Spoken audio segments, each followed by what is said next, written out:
उत्तराखंड में जो हमारा हिस्ट्री वाला पोर्शन है उसमें पूछे जाने वाले टॉपिक, तो सारी चीज़ें आपको सिलेबस के अकॉर्डिंग पढ़ाई जाएंगी, कोई भी फालतू की चीज़ नहीं पढ़ाई जाएगी। सिलेबस में आप देख सकते हैं सिंधु घाटी सभ्यता, वैदिक सभ्यता, उत्तर वैदिक काल, महाकाव्य काल, जैन धर्म, बौद्ध धर्म, मौर्य काल हम देखने वाले हैं।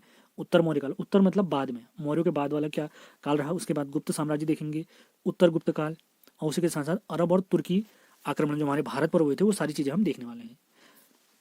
तो लगातार आपने सेशन बने रहना है और ध्यानपूर्वक वीडियो आपने सुनना है, इनको बार बार सुन के भी कई चीज़ें आपको याद हो जाएंगी, क्योंकि हम जो चीज़ें सीखते हैं वो या तो लिख कर ही सीखते हैं या सुनकर सीखते हैं। तो आप जरूर सुने इनको, नोट्स बनाना चाहते हैं नोट्स भी बनाएं, और PDF आपको हमारे टेलीग्राम चैनल से प्राप्त होगी। और रही बात ये जो हमारा हिस्ट्री वाला पोर्शन है इसके क्वेश्चंस, तो प्राचीन भारत के MCQ सीरीज में ऑलरेडी करा चुका हूँ हमारे चैनल में, तो उस MCQ सीरीज का लिंक मैं आपको ज़रूर सेंड करूँगा, जिसमें लगभग 1000 से ज़्यादा क्वेश्चन हमने कवर करे हैं इन सारे टॉपिक के। तो वो सीरीज भी आपने ज़रूर देखनी है। आप हो सके तो पहले ये सीरीज बढ़िया से करें, यानी ये आज की क्लास कंप्लीट करें, उसके बाद MCQ वाली सीरीज सॉल्व करें। MCQ हमने कैसे डिज़ाइन करे हैं, जैसे एक टॉपिक जैसे सिंधु घाटी सभ्यता पकड़ लिया, उससे रिलेटेड सवाल है, फिर जैसे हमने मौर्य काल पकड़ दिया तो उससे रिलेटेड सवाल है, तो इससे सब्जेक्ट आपका और मजबूत होगा। तो उम्मीद है सारी चीज़ें आपको समझ में आई होंगी। विदाउट वेस्टिंग टाइम आगे बढ़ने से पहले हमारी ऐप उत्तराखंड 360 में जो भी हमारे कोर्स चल रहे हैं उनके बारे में आपको कुछ जानकारी दे देते हैं। महात्मा गांधी जयंती 2 अक्टूबर के अवसर पर 3 अक्टूबर सुबह 10 बजे तक हमारे जितने भी कोर्स हैं उन सभी पर 20% का ऑफ चल रहा है। जैसे अभी हमारे अधिशासी अधिकारी का कंप्लीट उत्तराखंड हिंदी और करंट अफेयर का बैच चल रहा है, अधिशासी अधिकारी के लिए केवल हिंदी का बैच चल रहा है। इसी के साथ कंप्लीट उत्तराखंड और हिंदी का बैच भी चल रहा है, जिसमें ये सारी चीज़ें आपको देखने को मिलेंगी। तो जो भी बैच हमारे ये हैं, जैसे भी करंट अफेयर स्पेशल एक बैच हमारा स्टार्ट होने वाला है परसों से, जिसमें वर्ष 2022 से अभी अक्टूबर यानी 2022 के कंप्लीट करंट अफेयर और इस साल 2023 में अक्टूबर तक के कंप्लीट करंट अफेयर, जिसमें राष्ट्रीय, अंतर्राष्ट्रीय और उत्तराखंड के करंट अफेयर आपको मिलेंगे। तो इस कोर्स में भी मतलब जो भी कोर्स आप 3 अक्टूबर से पहले खरीदते हैं हमारे उसमें हमारी ऐप में, तो उसमें आपको 20% का ऑफ मिलेगा। जैसे अधिशासी अधिकारी वाला हमारा जो बैच है 1100 का है, वो आपको 880 के आसपास मिलेगा। उत्तराखंड हिंदी स्पेशल बैच जो कि आगामी वीडियो VPDO SI इत्यादि परीक्षाओं के लिए मोस्ट इंपॉर्टेंट है, वो आपको लगभग 799 810 रुपये में प्राप्त होगा। जैसे हमारे आप यहाँ पर देख रहे हैं उत्तराखंड के कंप्लीट नोट्स, इतिहास, परीक्षावाणी, इसका एक हमारा बैच है 100 रुपये का, जिसमें कंप्लीट बैच आपको कंप्लीट नोट्स आपको मिलेंगे, प्रैक्टिस सेट भी मिलेंगे, तो ये बैच आपको 80 रुपये में प्राप्त होगा। ऐसे हिंदी के नोट्स जो 100 रुपये में प्राप्त होते हैं वो भी 80 रुपये में आपको प्राप्त होंगे। यानी हर वो बैच जो भी आप खरीदते हैं उस पर आपको 20% का ऑफ मिलेगा। तो विदाउट वेस्टिंग टाइम स्टार्ट करते हैं आज का लेक्चर, प्राचीन भारत का इतिहास। तो सबसे पहला है हमारा प्राचीन भारत का इतिहास। तो भारतीय इतिहास के स्रोत, यानी किन किन चीज़ों से हमें इतिहास के बारे में जानकारी मिलती है। सबसे पहला पॉइंट है, मैं पहले बता दे रहा हूँ, यहाँ पर हम समझने के लिए नहीं, यहाँ पर हम सारे फैक्ट कवर करने के लिए बैठे हैं। हमारी कोशिश है सारे फैक्ट हमारे कवर हो जाएं। तो पहला पॉइंट है, इतिहास के जनक हैं हेरोडोटस, इनके पुस्तक का नाम है हिस्टोरिका, इंपॉर्टेंट पॉइंट। अगले पॉइंट की तरफ बढ़ते हैं। भारतीय पुरातत्व सर्वेक्षण की स्थापना 1861 में वायसराय कैनिंग के टाइम पे हुई थी। भारतीय पुरातत्व का जनक अलेक्जेंडर कनिंघम को माना जाता है। हाल ही में हमारे उत्तराखंड की परीक्षा में पूछा गया सवाल। अगला पॉइंट देखते हैं, भारतवर्ष का सर्वप्रथम उल्लेख हाथी गुम्फा अभिलेख में मिलता है, जबकि हिंदुस्तान जो हमारा शब्द है इसका पहला उल्लेख मिलता है ससानी अभिलेख में, ससानी अभिलेख में। अब कुछ ऐतिहासिक ग्रंथों के स्रोत देखते हैं। भारत का सबसे प्राचीन धर्म ग्रंथ है वेद। वेदों का संकलन महर्षि कृष्ण द्वैपायन वेदव्यास जी ने किया था। किसने किया था? वेदव्यास या कृष्ण द्वैपायन वेदव्यास जी ने हमारे वेदों का संकलन किया था। अगला पॉइंट है, वेद का क्या अर्थ है? तो वेद का अर्थ है ज्ञान प्राप्त करना। इनका अन्य नाम क्या है? इन्हें संहिता भी कहा जाता है, काफी इंपॉर्टेंट। वेदों की संख्या अगर हमसे पूछा जाता है तो वेदों की संख्या 4 है। कौन कौन से? ऋग्वेद, यजुर्वेद, सामवेद और अथर्ववेद। ऋग्वेद, यजुर्वेद, सामवेद और अथर्ववेद। आगे बढ़ते हैं तो सबसे पहले हम देखेंगे ऋग्वेद के बारे में जानकारी। यह सबसे प्राचीन वेदों में सबसे प्राचीन वेद है, जिसमें 10 मंडल, 1028 सूक्त और 10,462 मंत्र या ऋचाएं हैं इसमें। अगला पॉइंट देखते हैं, ऋग्वेद की रचना सप्त सैंदो प्रदेश में हुई थी। इसके 3 भाग हैं, साकल, वास्कल और बालखिल्या। साकल, वास्कल और बालखिल्या। अगले पॉइंट की तरफ बढ़ते हैं। ऋग्वेद के पहले व 10वें मंडल की रचना अंत में हुई, यानी बाद में हुई, इन्हें क्षेपक भी कहा जाता है। ऋग्वेद के दूसरे से 7वें मंडल प्राचीन माने जाते हैं, इन्हें वंश मंडल कहा गया है। आगे बढ़ते हैं। ऋग्वेद का पाठ करने वाले ऋषि को होत्र कहा जाता है। ऋग्वेद में ऋचाओं का संग्रह, ऋचाएं यानी मंत्रों का संग्रह है। इसमें भगवान की स्तुति या प्रार्थना से संबंधित मंत्र है। मंत्र माने ऋचाएं हैं। अगला पॉइंट देखते हैं। ऋग्वेद के तीसरे मंडल में गायत्री मंत्र का उल्लेख है, जो सावित्री देवी को समर्पित है। इसकी रचना महर्षि विश्वामित्र जी ने की थी। गायत्री मंत्र की रचना महर्षि विश्वामित्र जी ने। ऋग्वेद के दूसरे से 8वें मंडल की रचना है वशिष्ठ क्रम से किन किन ने करी है? वशिष्ठ, विश्वामित्र, भारद्वाज, वामदेव, अत्रि, गृतमस्त, कण्व और अंगिरस जी ने की है। अगले पॉइंट की तरफ बढ़ते हैं। ऋग्वेद के 10वें मंडल के पुरुषसूक्त वर्ण में 4 वर्णों का उल्लेख मिलता है, जो है ब्राह्मण, क्षत्रिय, वैश्य और शूद्र। ऋग्वेद का 9वां मंडल सोम देवता को समर्पित है। 8वें मंडल में हस्तलिखित ऋचाओं को खिल कहा जाता है। क्या कहा जाता है? खिल कहा जाता है। सेशन ध्यानपूर्वक सुन भी लेंगे तो आपको बहुत फायदा होने वाला है। अगला पॉइंट देखते हैं। ऋग्वेद में दशराज युद्ध का जिक्र मिलता है, जो आर्यों व अनार्यों के बीच हुआ था, जिसमें आर्यों के प्रसिद्ध भरत कबीले का शासक सुदास विजय हुआ था। अगला पॉइंट देखते हैं। ऋग्वेद में लोपामुद्रा, घोषा आदि विदुषी महिलाओं का उल्लेख है और जंगल की देवी अरण्यनी का जिक्र भी मिलता है। अगले पॉइंट की तरफ बढ़ते हैं। महत्वपूर्ण। ऋग्वेद में इंद्र देवता के लिए 250 ऋचाएं व अग्नि देवता के लिए 200 ऋचाएं हैं। ऋचाएं माने मंत्र हैं। सरस्वती नदी ऋग्वेद की सबसे पवित्र नदी है और ऋग्वेद के 10वें मंडल में गंगा का 1 बार और यमुना नदी का 3 बार जिक्र होता है। ऋग्वेद में 25 नदियों का वर्णन मिलता है, जिसमें सर्वाधिक बार किस नदी का उल्लेख मिलता है? सिंधु नदी का उल्लेख मिलता है। एक सवाल है आप लोग के लिए, कमेंट बॉक्स में आंसर बताना है आपने। आज का पहला सवाल, सिंधु नदी का उद्गम बताना है आपने, यानी सिंधु नदी किस स्थान से निकलती है। अगले पॉइंट की तरफ बढ़ते हैं। अस्तो मां सदगमय वाक्य ऋग्वेद से लिया गया है, जबकि ईरानी ग्रंथ जैन अवस्था में ऋग्वेद के कुछ अंश प्राप्त होते हैं। अगला पॉइंट, ऋग्वेद में जन शब्द का प्रयोग 275 बार, जबकि अश्व शब्द का प्रयोग 215 बार हुआ है। अगले पॉइंट की तरफ बढ़ते हैं। ऋग्वेद में निम्न शब्दों का प्रयोग मिलता है: पिता, माता, गाय, विष्णु, गण, ऋषि, वर्ण, सेना, ग्राम, राष्ट्र, रुद्र, राजा, पृथ्वी, बृहस्पति आदि। इन प्रमुख शब्दों का उल्लेख प्राप्त होता है। अब देखते हैं द्वितीय वेद हमारा सामवेद। सामवेद का संबंध गायन से है। इसे भारतीय संगीत का जनक भी माना गया है। और ऋग्वेद में 1549 ऋचाएं हैं, जिनमें 75 ऋचाओं को छोड़कर सभी ऋग्वेद से ली गई हैं। सामदेव की भी 3 शाखाएं हैं: कौथुम, जैमिनी, रमणी। अगला पॉइंट, सामवेद में मंत्रों का गायन करने वाले पुरोहित को जैसे हमारे ऋग्वेद में होत्र कहते थे, वैसे ही यहाँ उद्गाता कहते हैं। जबकि सामवेद में वर्णित देवता कौन से हैं? हमारे सूर्यदेव हैं। अब बढ़ते हैं यजुर्वेद की तरफ। यजुर्वेद अनुष्ठानों व कर्मकांडों से संबंधित मंत्रों का संकलन है। यह गद्य और पद्य दोनों में वर्णित है। अगला सवाल आप लोग के लिए, गद्य और पद्य में अंतर बताना है आपने। कमेंट बॉक्स में लिख के जरूर बताएं। ढूंढने की प्रवृत्ति बनाइए अपने अंदर, आप जरूर सीखेंगे, आगे बढ़ेंगे। अगला पॉइंट, यजुर्वेद 2 भागों में विभाजित है: कृष्ण और शुक्ल यजुर्वेद। अगला पॉइंट, कृष्ण यजुर्वेद की रचना गद्य, जबकि शुक्ल यजुर्वेद की रचना पद्य में की गई है। अगला पॉइंट देखते हैं। कृष्ण यजुर्वेद की 4 शाखाएं काठक, मैत्रेयी, कपिस्थल व तैत्तिरीय, जबकि शुक्ल यजुर्वेद को वाजसेयनी संहिता भी कहा गया है। यजुर्वेद में मंत्रों का उच्चारण करने वाला अर्धवीय होता है और यजुर्वेद में हाथियों को पालने का उल्लेख भी प्राप्त होता है। यजुर्वेद में कृषि व सिंचाई का जिक्र मिलता है, जिसमें चावल के लिए व्रीहि याद रखें, बो नहीं होगा, ये वो होगा, व्रीहि शब्द का प्रयोग हुआ है। अब देखते हैं चौथा वेद हमारा अंतिम वेद अथर्ववेद।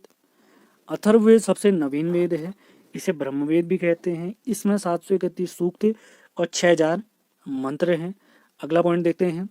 अथर्ववेद का संकलन तंत्र मंत्र और जादू टोने से है। इसमें रोग निवारण की औषधियों का जिक्र भी प्राप्त होता है। अथर्ववेद की भी 2 शाखाएं हैं, शौनक और पिपलाद। शौनक और पिपलाद। अथर्ववेद को भारतीय विज्ञान का आधार माना जाता है। काशी का प्राचीनतम उल्लेख अथर्ववेद में ही मिलता है।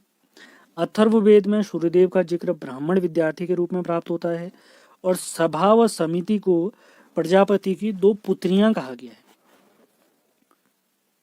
अब देखते हैं धार्मिक ग्रंथ हमारे वेदांग। वेदांग क्या है? वेदांगों की संख्या 6 बताई गई है। तो 6 कौन कौन से वेदांग हैं? शिक्षा, कल्प, व्याकरण, निरुक्त, छंद और ज्योतिष। इसी के साथ साथ हमारी इतिहास की, उत्तराखंड के इतिहास की सीरीज भी चल रही है, उसको ज़रूर देखें। कल हम इतिहास की सीरीज को आगे बढ़ाएंगे, तो पुरानी वीडियो आपने देखते हुए चलना है। कल हमारा जो अगला वीडियो आएगा वो गोरखा शासन से रिलेटेड होगा। गोरखा शासन का दूसरा हिस्सा होगा वो। व्याकरण की प्रथम रचना पाणिनि जी की अष्टाध्यायी है। यज्ञ के नियमों को प्रतिपादित करने के लिए कल्प सूत्रों का विकास हुआ, जो 4 प्रकार के हैं: सूत्र सूत्र, गृह सूत्र, धर्म सूत्र और शुल्ब सूत्र।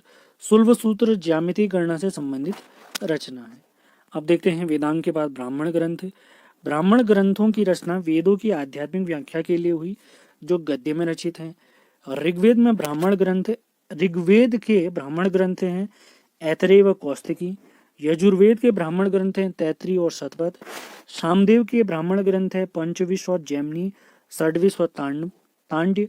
और अथर्ववेद का एकमात्र जो ब्राह्मण ग्रंथ है उसका नाम है गोपथ। अगला पॉइंट देखते हैं। शतपथ ब्राह्मण ग्रंथ में स्त्री को पुरुष की अर्धांगिनी कहा गया है। इसमें जल प्रलय की कथा और पुरुरवा उर्वशी आख्यान मिलता है। अगला पॉइंट। शतपथ ब्राह्मण की रचना याज्ञवल्क्य ऋषि ने की, जबकि पंचविश ब्राह्मण ग्रंथ की रचना पांड्य ऋषि ने की। अगला पॉइंट देखते हैं। सामवेद का ब्राह्मण ग्रंथ षड्विश, जिसकी रचना अद्भुत ब्राह्मण ने की। इसमें भूकंप जैसी प्राकृतिक आपदाओं से मुक्ति के बारे में बताया गया है। महत्वपूर्ण फैक्ट था। अब देखते हैं उपदेश व आरण्यक। ऋग्वेद का उपवेद और आरण्यक। ऋग्वेद का उपवेद आयुर्वेद है, इसकी रचना प्रजापति ने की। यजुर्वेद का उपवेद धनुर्वेद है, इसकी रचना विश्वामित्र जी ने की। सामवेद का उपवेद गंधर्व वेद है, इसकी रचना नारद जी ने की। अथर्ववेद का उपवेद शिल्पवेद है, इसकी रचना हमारे विश्वकर्मा जी ने की। अगला पॉइंट। ऋषियों द्वारा जंगल या एकांत में रचित ग्रंथों को ही अरण्य कहा जाता है। ऋग्वेद का ऐतरेय आरण्यक, सामवेद का छांदोग्य आरण्यक, यजुर्वेद का शतपथ आरण्यक, जबकि अथर्ववेद का कोई आरण्यक नहीं है। अब देखते हैं उपनिषदों के बारे में जानकारी। ये सारे जितनी चीजें हम देख रहे हैं ये सब हमारे इतिहास के ही स्रोत हैं। उपनिषदों की संख्या 108 है, जिसका अर्थ गुरु के समीप बैठकर ज्ञान प्राप्त करना होता है। उपनिषदों को भारतीय दर्शन का स्रोत कहा जाता है। उपनिषदों को वेदांत भी कहा जाता है, क्योंकि इनकी रचना वैदिक साहित्य के अंत में हुई है।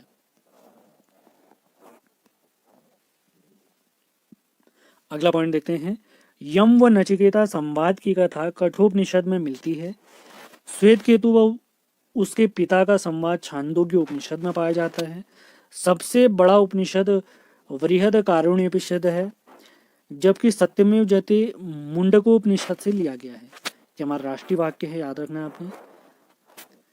छांदोग्य उपनिषद में देवकी पुत्र कृष्ण का उल्लेख भी प्राप्त होता है। अब देखते हैं स्मृति साहित्य। स्मृति साहित्य के अंतर्गत पुराण, स्मृति और धर्मशास्त्र आते हैं। स्मृति ग्रंथों में सबसे प्राचीन व प्रामाणिक है मनुस्मृति। इसका संबंध नियम और कानूनों से है। मनुस्मृति शुंग काल या 2री सदी की प्रसिद्ध रचना है, जबकि नारद स्मृति गुप्त काल से संबंधित है। अब बढ़ते हैं पुराण की तरफ। पुराणों की संख्या अगर हमसे पूछी जाती है तो इनकी संख्या 18 है। सबसे प्राचीन और प्रामाणिक है मत्स्य पुराण। इसमें भगवान विष्णु के दशावतार का उल्लेख प्राप्त होता है। पुराणों के रचनाकार महर्षि लोमहर्ष व उनके पुत्र उग्रश्रवा थे। 5 पुराणों में राजाओं की वंशावली पाई जाती है। मत्स्य पुराण में अंध सातवाहन वंश, विष्णु पुराण में मौर्य वंश और वायु पुराण में गुप्त वंश की जानकारी प्राप्त होती है। अब देखते हैं षड दर्शन, इसमें क्या प्राप्त होता है हमें।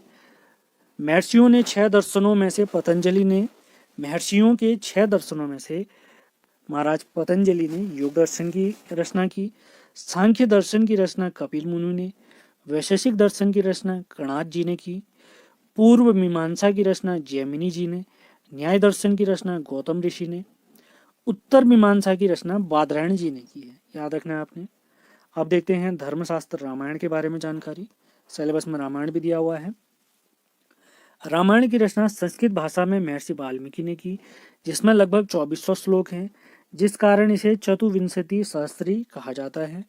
श्री राम का जन्म त्रेता युग में हुआ था और रामायण कितने कांडों में वर्णित है, ये 7 कांडों में वर्णित है।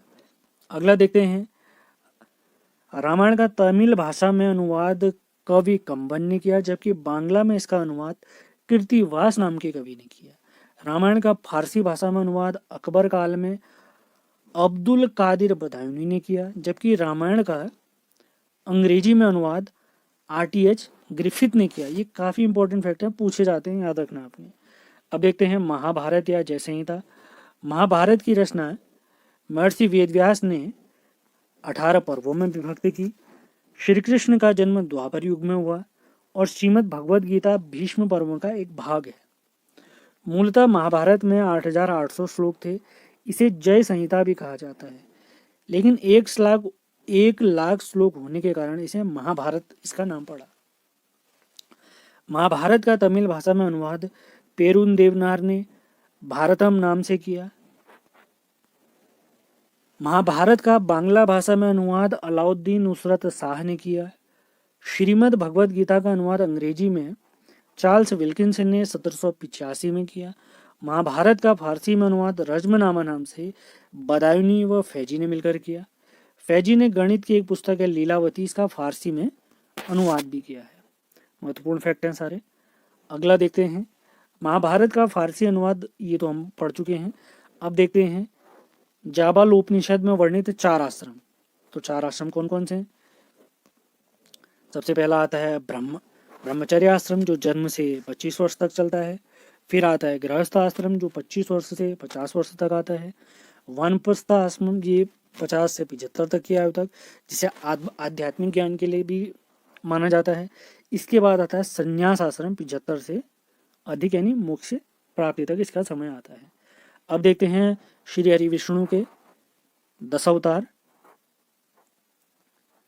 सबसे पहला है मत्स्य पुराण में या मत्स्य अवतार, फिर उसके बाद कूर्म अवतार, उसके बाद वराह अवतार, उसके बाद नृसिंह अवतार, इसके बाद आता है वामन अवतार, उसके बाद परशुराम अवतार, फिर राम अवतार, उसके बाद श्री कृष्ण अवतार, उसके बाद बुद्ध अवतार और कल की अवतार ये भविष्य में होने वाला है, जब कलयुग बहुत ज़्यादा बढ़ जाएगा। एक सवाल है आप लोग के लिए, वामन अवतार जब हमारे श्री हरि विष्णु ने लिया था, तो इन्होंने एक राजा थे, उनसे 3 पग धरती मांगी थी। तो किन राजा से हमारे वामन अवतार ने 3 पग भूमि मांगी थी, आपने बताना है। अगला पॉइंट देखते हैं, विष्णु पुराण में मौर्य वंश और मत्स्य पुराण में आंध्र सातवाहन वंश की और वायु पुराण में गुप्त वंश की जानकारी मिलती है। ये पॉइंट हम ऊपर भी पढ़ चुके हैं, यहाँ पर एक बार फिर से कवर कर लिया हमने। अब देखते हैं विदेशी तीर्थयात्रियों द्वारा लिखित विवरण जो हमें प्राप्त होते हैं अपने इतिहास के बारे में। तिब्बती लेखक तारानाथ ने कंग्यूर एवं तंग्यूर नामक ग्रंथों की रचना की। इसके बाद देखते हैं यूनानी और रोम के लेखक निरियाकस, ओनेसिक्रिटस और एजिस्टोबुलस सिकंदर के साथ भारत आए थे, जबकि टीसीएस ईरान का एक राजवैद्य था। मेगस्थनीद यूनानी राजा सेल्यूकस निकेटर का राजदूत था, जो चंद्रगुप्त मौर्य के दरबार में आया था, जिसने एक पुस्तक लिखी थी इंडिका, काफी इंपॉर्टेंट फेमस है किताब। अगला पॉइंट देखते हैं, प्रथम शताब्दी में प्लिनी ने नेचुरल हिस्ट्री नामक एक पुस्तक लिखी, जिसमें भारत व इटली के बीच व्यापार के बारे में जानकारी प्राप्त होती है। तो काफी महत्वपूर्ण फैक्ट है, याद रखना आपने। अगला पॉइंट देखते हैं, टॉलमी ने 140 ईस्वी में ज्योग्राफी नामक पुस्तक की रचना की। अगला पॉइंट, पेरिप्लस ऑफ द एरिथ्रियस सी नामक पुस्तक की रचना गुमनाम यूनानी लेखक ने की थी, यानी उनका नाम पता नहीं किसने लिखी थी, जो 80 ईस्वी में हिंद महासागर की यात्रा में आया था। 80 ईस्वी में, सन 80 में, जैसे अभी सन कौन सा चला है 2022, वैसे ही 80 चला होगा कभी। यूनानी लेखक स्ट्रैबो ने मेगस्थनीज विवरण को काल्पनिक माना है। जो उनकी इंडिका थी उसमें जो चीज़ इन्होंने कही है उसको काल्पनिक माना इन्होंने। अगला देखते हैं चीनी यात्री।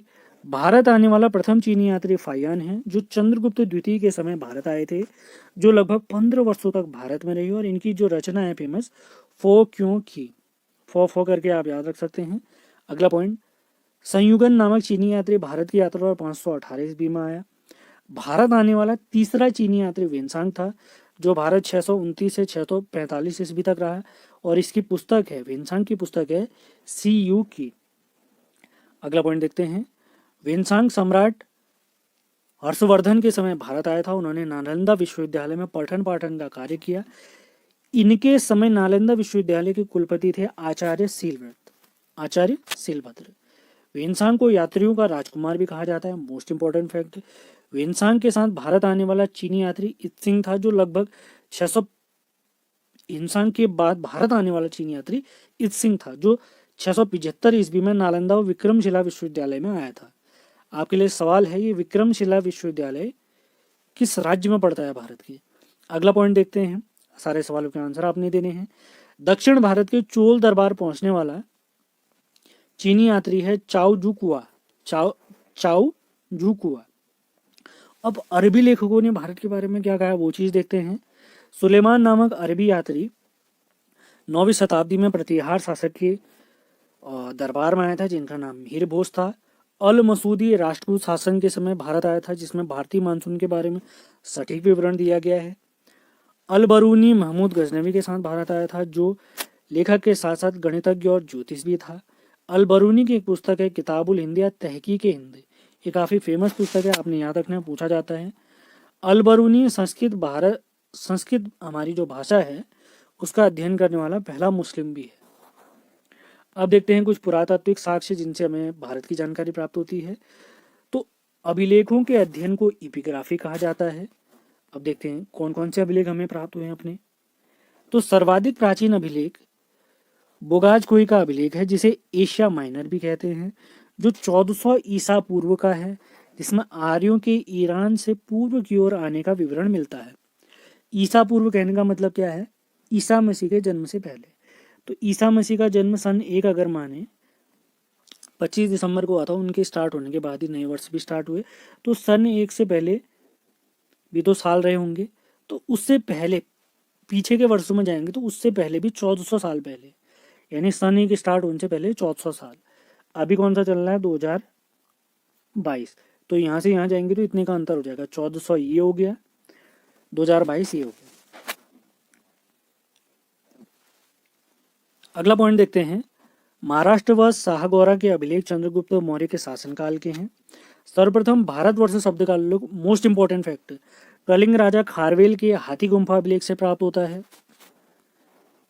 आपके लिए एक सवाल है, कलिंग जो जगह है ये कहाँ पड़ती है या किस जगह का प्राचीन नाम कलिंग भी है?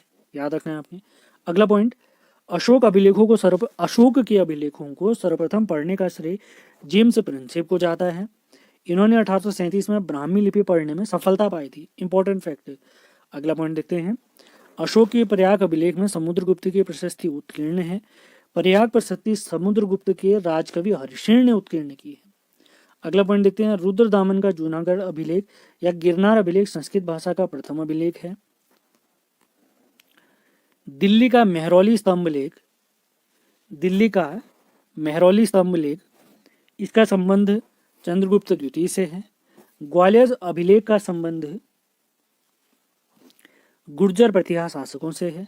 गरुड़ स्तंभ लेख बेसनगर या विदिशा में सर्वप्रथम भागवत धर्म के बारे में जानकारी प्राप्त होती है। अगले पॉइंट्स की तरफ बढ़ते हैं, भारत में सर्वप्रथम हूण आक्रमण होने की जानकारी स्कंदगुप्त के भीतरी स्तंभ लेख से प्राप्त होती है। स्कंदगुप्त एक शासक है हमारे गुप्त वंश के, उनसे रिलेटेड है। भारत में सती प्रथा का प्रथम साक्ष्य भानुगुप्त के ऐरण अभिलेख से प्राप्त होता है, जो कि मध्य प्रदेश में स्थित है। नासिक अभिलेख में सातवाहन शासक गौतमी पुत्र सतकर्णी को अद्वितीय ब्राह्मण या ब्राह्मणों का संरक्षण कहा गया। गौतमी पुत्री नहीं, गौतम पुत्र हो गए, गौतमी पुत्र सतकर्णी। अगला पॉइंट देखते हैं, पुलकेशिन द्वितीय के ऐहोल अभिलेख का उत्कीर्णन उसके मंत्री रवि कीर्ति ने किया। मंदसौर अभिलेख का संबंध नरेश यशोवर्मन से। ये सारे अभिलेख हमारे भारत के इतिहास से रिलेटेड हैं। अगला देखते हैं, पुलकेशिन द्वितीय के ऐहोल अभिलेख का उत्कीर्णन उसके मंत्री रवि कीर्ति ने किया। ये पॉइंट हम पढ़ चुके हैं। अब देखते हैं इनसे रिलेटेड कुछ सिक्के भी हैं जो हमें अब हमारे इतिहास की जानकारी देते हैं। पहला पॉइंट आपने याद रखना है, सिक्कों के अध्ययन को न्यूमिस्मेटिक्स कहा जाता है। प्राचीन काल में भारतीय सिक्कों को आहत या पंच मार्क्स कहा जाता था। शासकों की आकृति वाले सिक्कों का प्रचलन सर्वप्रथम हिंद यूनानी के समय में प्रारंभ हुआ। सातवाहन शासकों ने शीशे के सिक्के चलाए। इस समुद्रगुप्त को एक सिक्के पर वीणा बजाते हुए दिखाया गया है, महत्वपूर्ण फैक्ट है।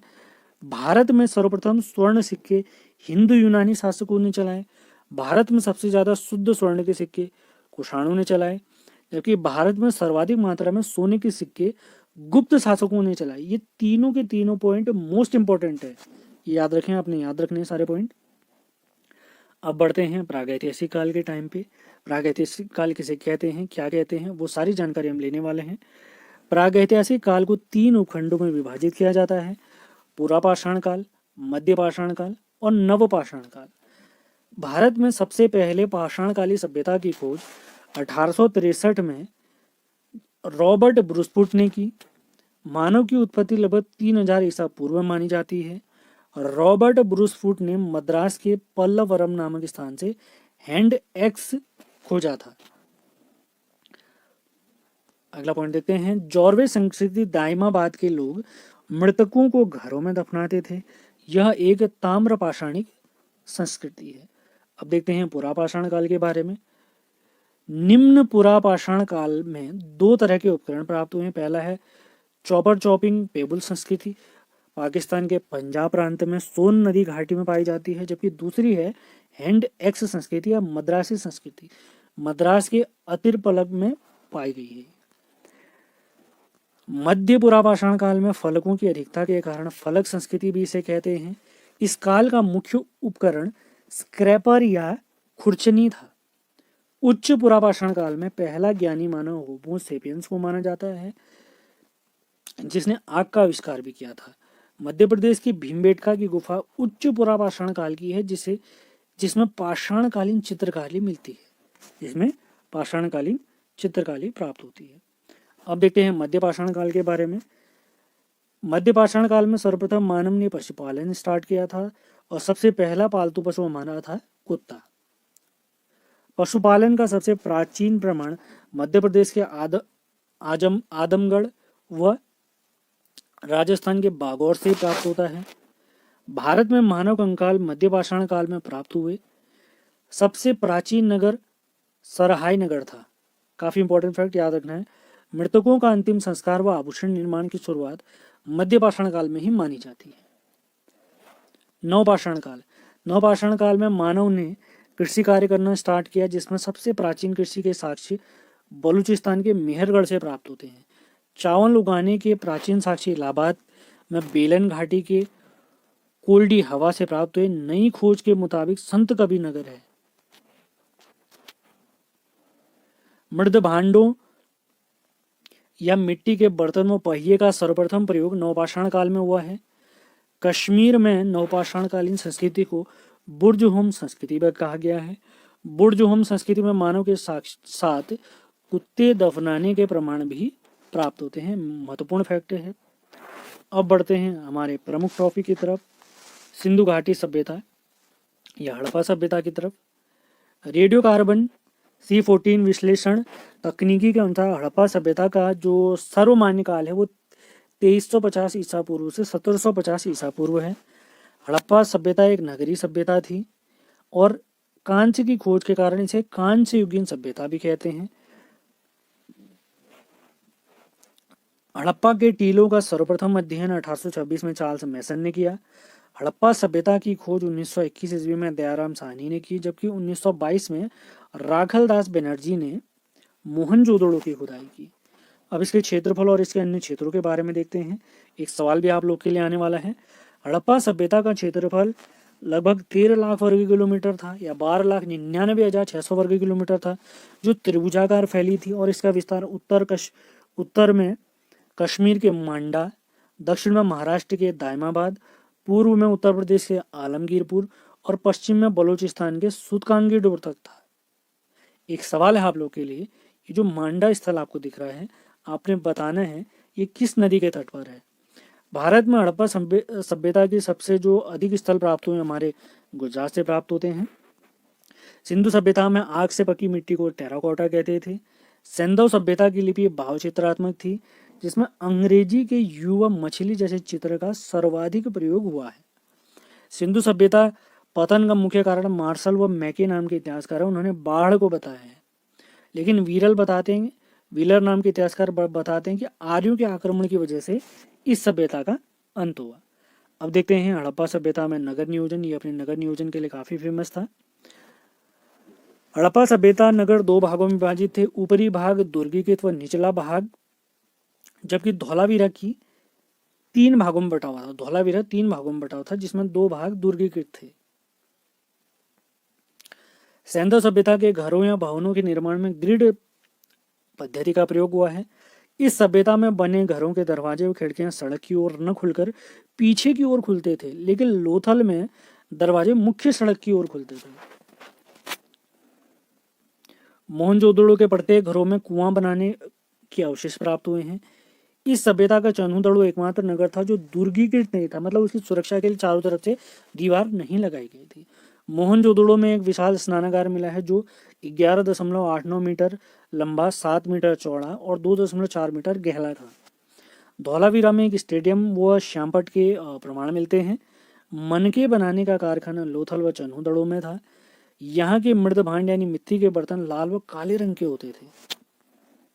हड़प्पा सभ्यता की आर्थिक स्थिति देखते हैं। सिंधु सभ्यता की मुख्य फसलें गेहूं, जौ को यौ भी कहा गया है। यहाँ अब तक उगाई जाने वाली 9 फसलों की पहचान हो चुकी है। सैंधव वासियों ने विश्व में सर्वप्रथम कपास की खेती स्टार्ट की। कपास को यूनान में सिंडोन व मेसोपोटामिया में सिंधु कहा जाता था। जुते हुए खेत व सरसों के साक्ष्य कालीबंगा से मिलते हैं। लोथल व रंगपुर से चावल के साक्ष्य प्राप्त होते हैं। अब देखते हैं इनकी व्यापारिक स्थिति के बारे में जानकारी। मेसोपोटामिया अभिलेखों में सैंधव सभ्यता के लिए मेहुला शब्द का प्रयोग हुआ है। मेसोपोटामिया वर्तमान में दजला व फरात नदी के बीच इराक देश में स्थित है। लोथल में हाथी दांत का एक पैमाना व गोदीवाड़ा मिला हुआ है। गोदीवाड़ा माने बंदरगाह टाइप। मोहनजोदड़ो से सीप का पैमाना और हड़प्पा से तांबा का पैमाना प्राप्त हुआ है।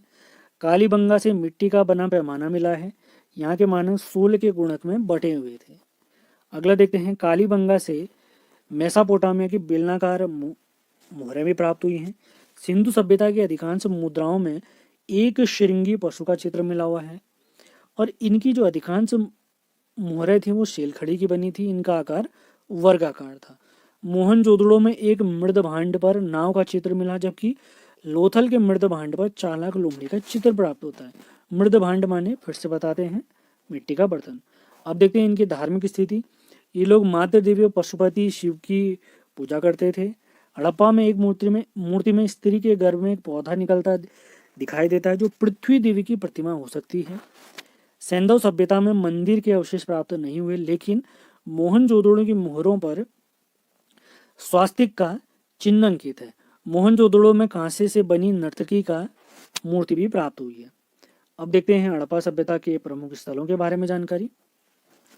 हड़प्पा नामक स्थल वर्तमान में पाकिस्तान के मोंटगोमरी जिले में है, जो रावी नदी के तट पर है। हड़प्पा में तांबे की बनी एक इक्का गाड़ी व खंभों में अन्नागार प्राप्त हुए हैं। खंडों में यानी कुछ हिस्सों में अन्नागार मतलब जहाँ अनाज रखा जाता है। मोहनजोदड़ो वर्तमान में सिंधु नदी के तट पर स्थित पाकिस्तान के लरकाना जिले में है। मोहनजोदड़ो का शाब्दिक अर्थ मृतकों का टीला है। यहाँ से विशाल अन्नागार, लेकिन कब्रिस्तान का उल्लेख नहीं मिला है। चन्हुदड़ो की खोज गोपाल मजूमदार ने सिंध प्रांत पाकिस्तान में 1931 में की। यहाँ एक ईंट पर बिल्ली के पीछा करते हुए कुत्ते के पंजों के निशान प्राप्त हुए हैं। कालीबंगा की खोज 1953 में बीबी लाल और बी के थापर ने की, जो घग्गर नदी के तट पर राजस्थान में स्थित है। ऐसे फैक्ट पूछे जाते हैं तो याद करने हैं आपने। कालीबंगा में नक्काशीदार ईंटों के साक्ष्य मिले। यह स्थल काली चूड़ियों के लिए प्रसिद्ध था। कालीबंगा का अर्थ ही यही है, काली चूड़ियां। अगला देखते हैं, सर्वप्रथम भूकंप व शल्य चिकित्सा यानी सर्जरी के साक्ष्य कालीबंगा से मिले हैं। लोथल सैंधवकालीन स्थल की खोज 1955 में रंगनाथ राव जी ने गुजरात में की, जो भोगवा नदी के तट पर स्थित है। धौलावीरा की खोज रविंद्र सिंह बिष्ट जी ने 1990 में गुजरात में की। इसका अर्थ सफेद कुआं होता है। रोपड़ सैंधव स्थल की खोज यज्ञदत्त शर्मा ने पंजाब में सतलज नदी के तट पर की। रोपड़ का वर्तमान नाम रूपनगर है। यहाँ कब्रिस्तान में मनुष्य के साथ 2 कुत्ते दफनाने के साक्ष्य भी प्राप्त हुए हैं। बनावली सैंधव स्थल की खोज हिसार हरियाणा में रविंद्र सिंह बिष्ट जी ने 1974 में की थी, 1974 में की थी। ऐसे फैक्ट पूछे जाते हैं तो याद करने आपने। रंगपुर की खोज रंगनाथ राव ने गुजरात में सुखभादर नदी के तट पर की। यहाँ से चावल के दाने के साक्ष्य प्राप्त हुए हैं। आलमगीरपुर की खोज मेरठ जिले में यज्ञदत्त शर्मा ने हिंडन नदी के तट पर की। जबकि सूतकांगी की खोज पाकिस्तान में मकरान समुद्र तट पर ऑरल स्टाइक ने दास्क नदी के किनारे 1927 में की। राखीगढ़ी हरियाणा में स्थित पूरा स्थल सैंधव सभ्यता का सबसे बड़ा शहर होने का दावा सरकार ने 2014 में किया है, जिसकी खोज सूरज भान ने की है। राखीगढ़ी की खोज सूरज भान ने की है। अब इनसे रिलेटेड कुछ अन्य महत्वपूर्ण फैक्ट भी देखते हैं। सैंधव सभ्यता में वर्तमान जो बंदरगाह नगर हैं वो लोथल और सूतकांगीडोर हैं।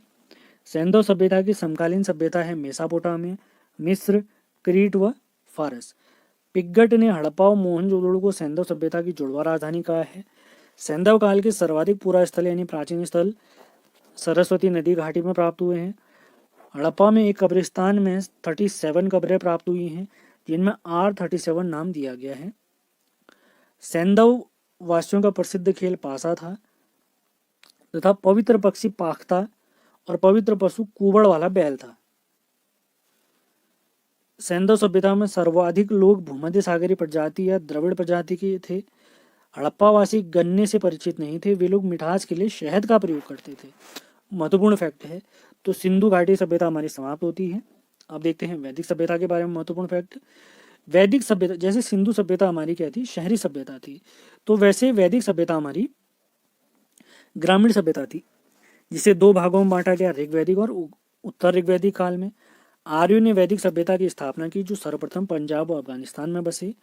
मैक्स मूलर के अनुसार आर्यों का निवास स्थान मध्य एशिया था, जबकि आर्य शब्द का अर्थ कुलीन या श्रेष्ठ होता है।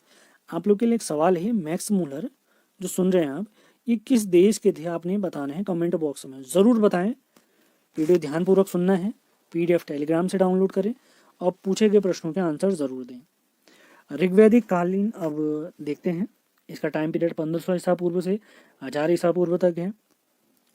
आर्यों द्वारा जिस विस्तृत क्षेत्र का निर्माण किया गया उसे सप्त सैंधव प्रदेश कहा गया।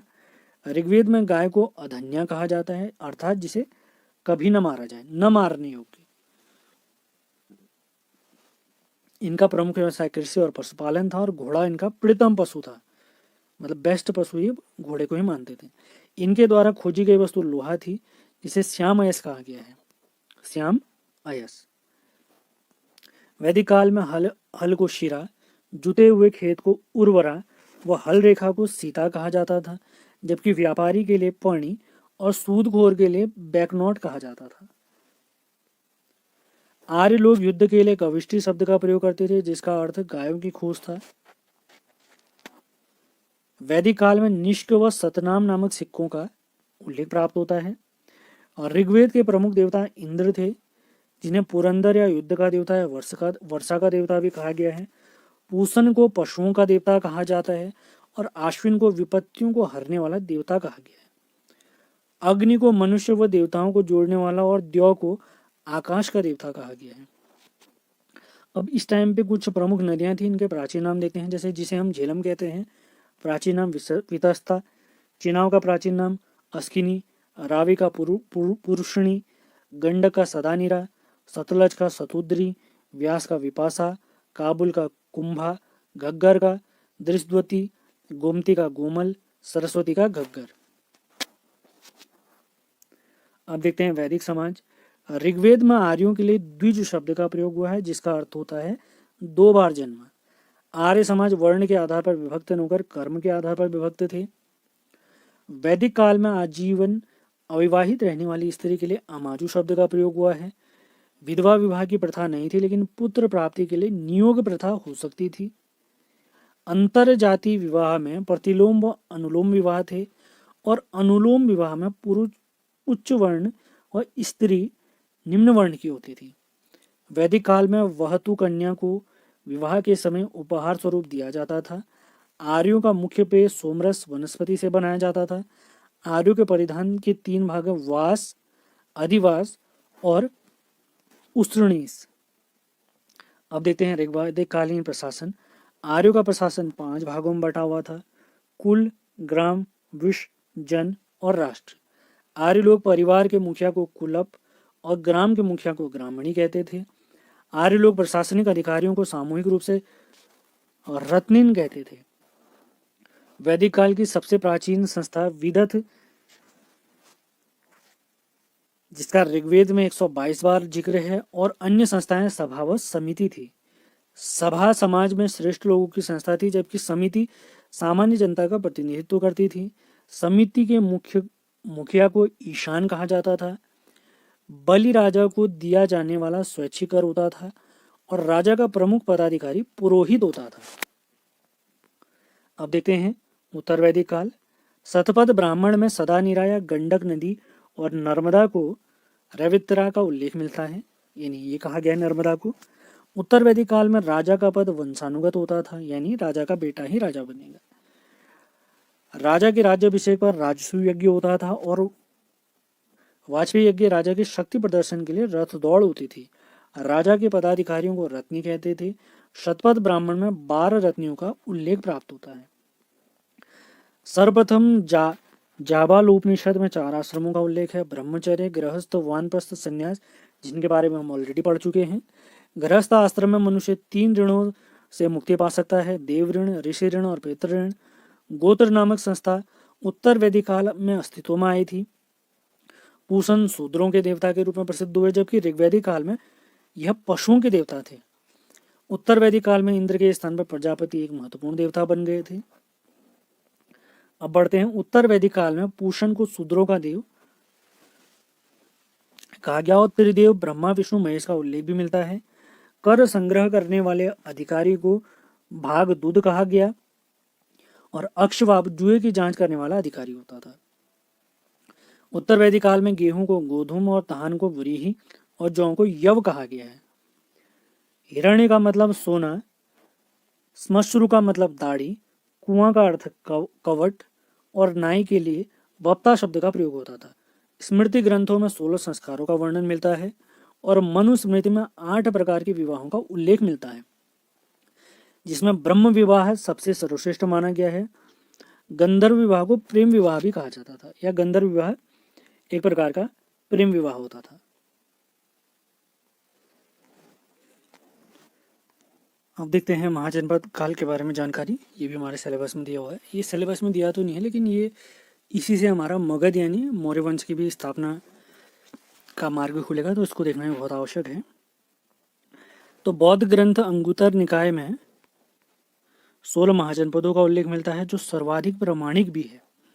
जैन ग्रंथ भगवती सूत्र में 16 महाजनपदों का उल्लेख मिलता है। ये सारे फैक्ट बहुत ही महत्वपूर्ण है, आप जान के चलें। एक बार इस सीरीज लगातार फॉलो करते रहे हमारी, आप देखें आप में परिवर्तन जरूर होगा। आप हर परीक्षा में अच्छा स्कोर कर पाएंगे। जीएस के लिए यही हमारा प्लानिंग भी है। अंग महाजनपद वर्तमान बिहार के भागलपुर व मुंगेर क्षेत्र में स्थित है। अगला पॉइंट देखते हैं। मगध महाजनपद बिहार के पटना व गया के आसपास का क्षेत्र था, जिसकी राजधानी राजगृह या गिरिवज्र थी।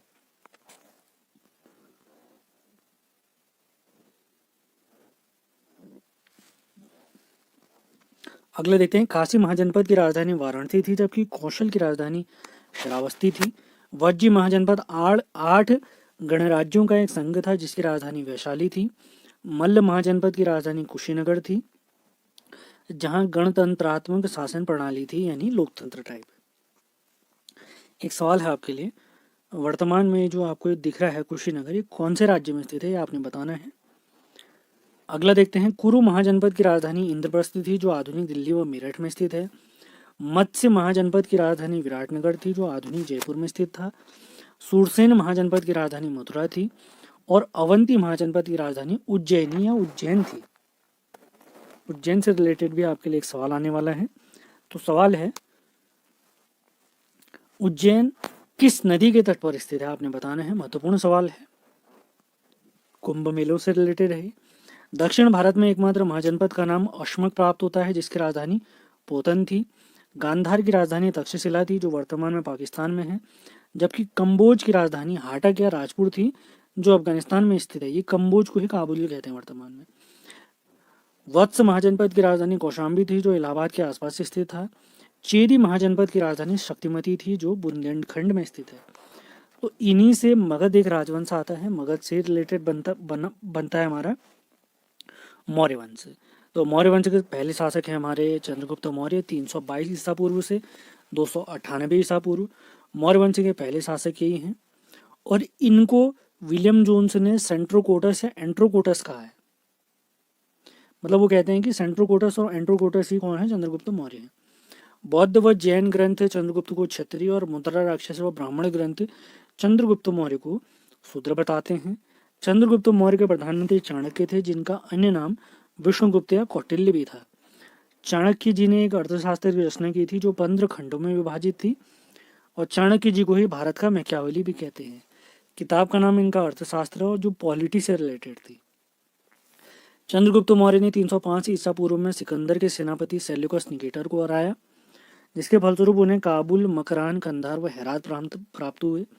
सेल्यूकस ने अपनी पुत्री कार्नेलिया व हेलिना का विवाह चंद्रगुप्त से किया।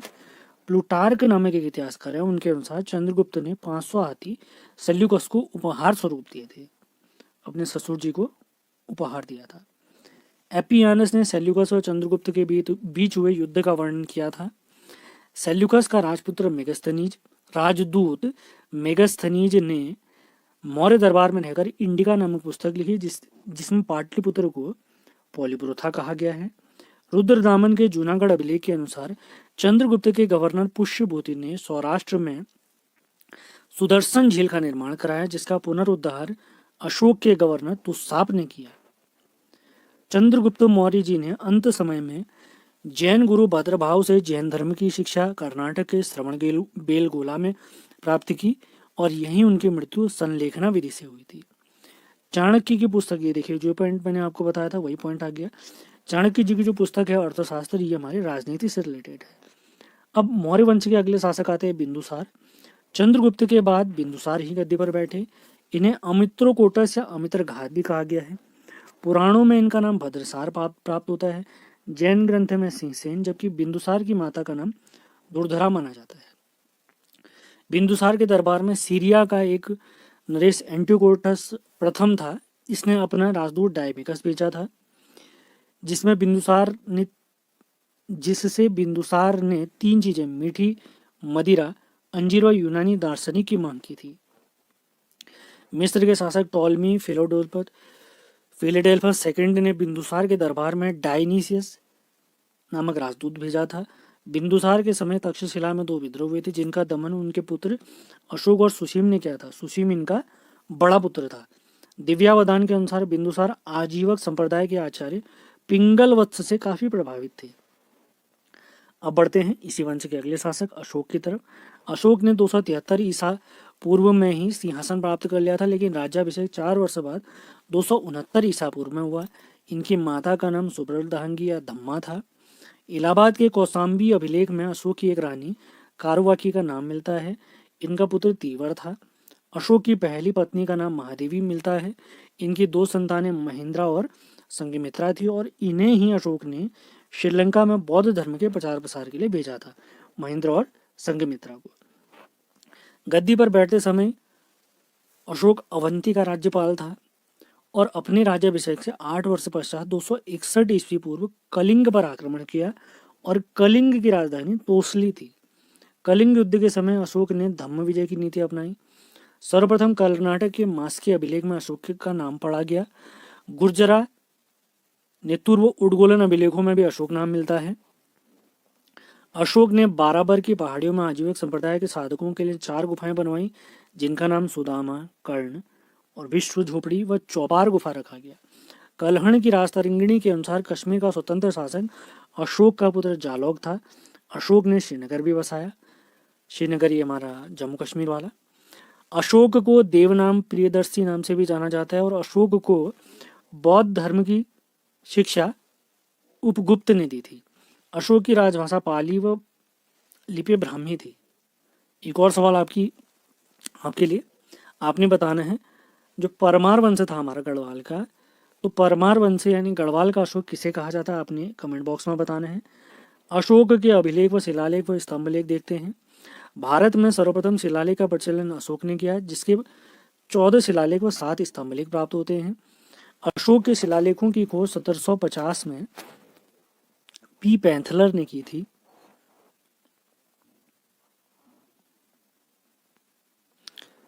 अशोक के अभिलेखों की ब्राह्मी लिपि को 1837 में जेम्स प्रिंसेप ने पढ़ा था। अफगानिस्तान से मिले अभिलेखों में ग्रीक व अरमाइक लिपि और पाकिस्तान से मिले अभिलेखों में खरोष्टी लिपि, भारत के अभिलेखों में ब्राह्मी लिपि प्राप्त होती है। अशोक के 13वें शिलालेख में कलिंग विजय यानी उड़ीसा का उल्लेख के साथ साथ 2 विदेशी राजाओं का उल्लेख मिलता है। अशोक के दूसरे अभिलेख में दक्षिण भारत के राज्यों का नाम चोल, पांड्य, केरल पुत्र, साथीपुत्र या ताम्रपर्णी मिलता है।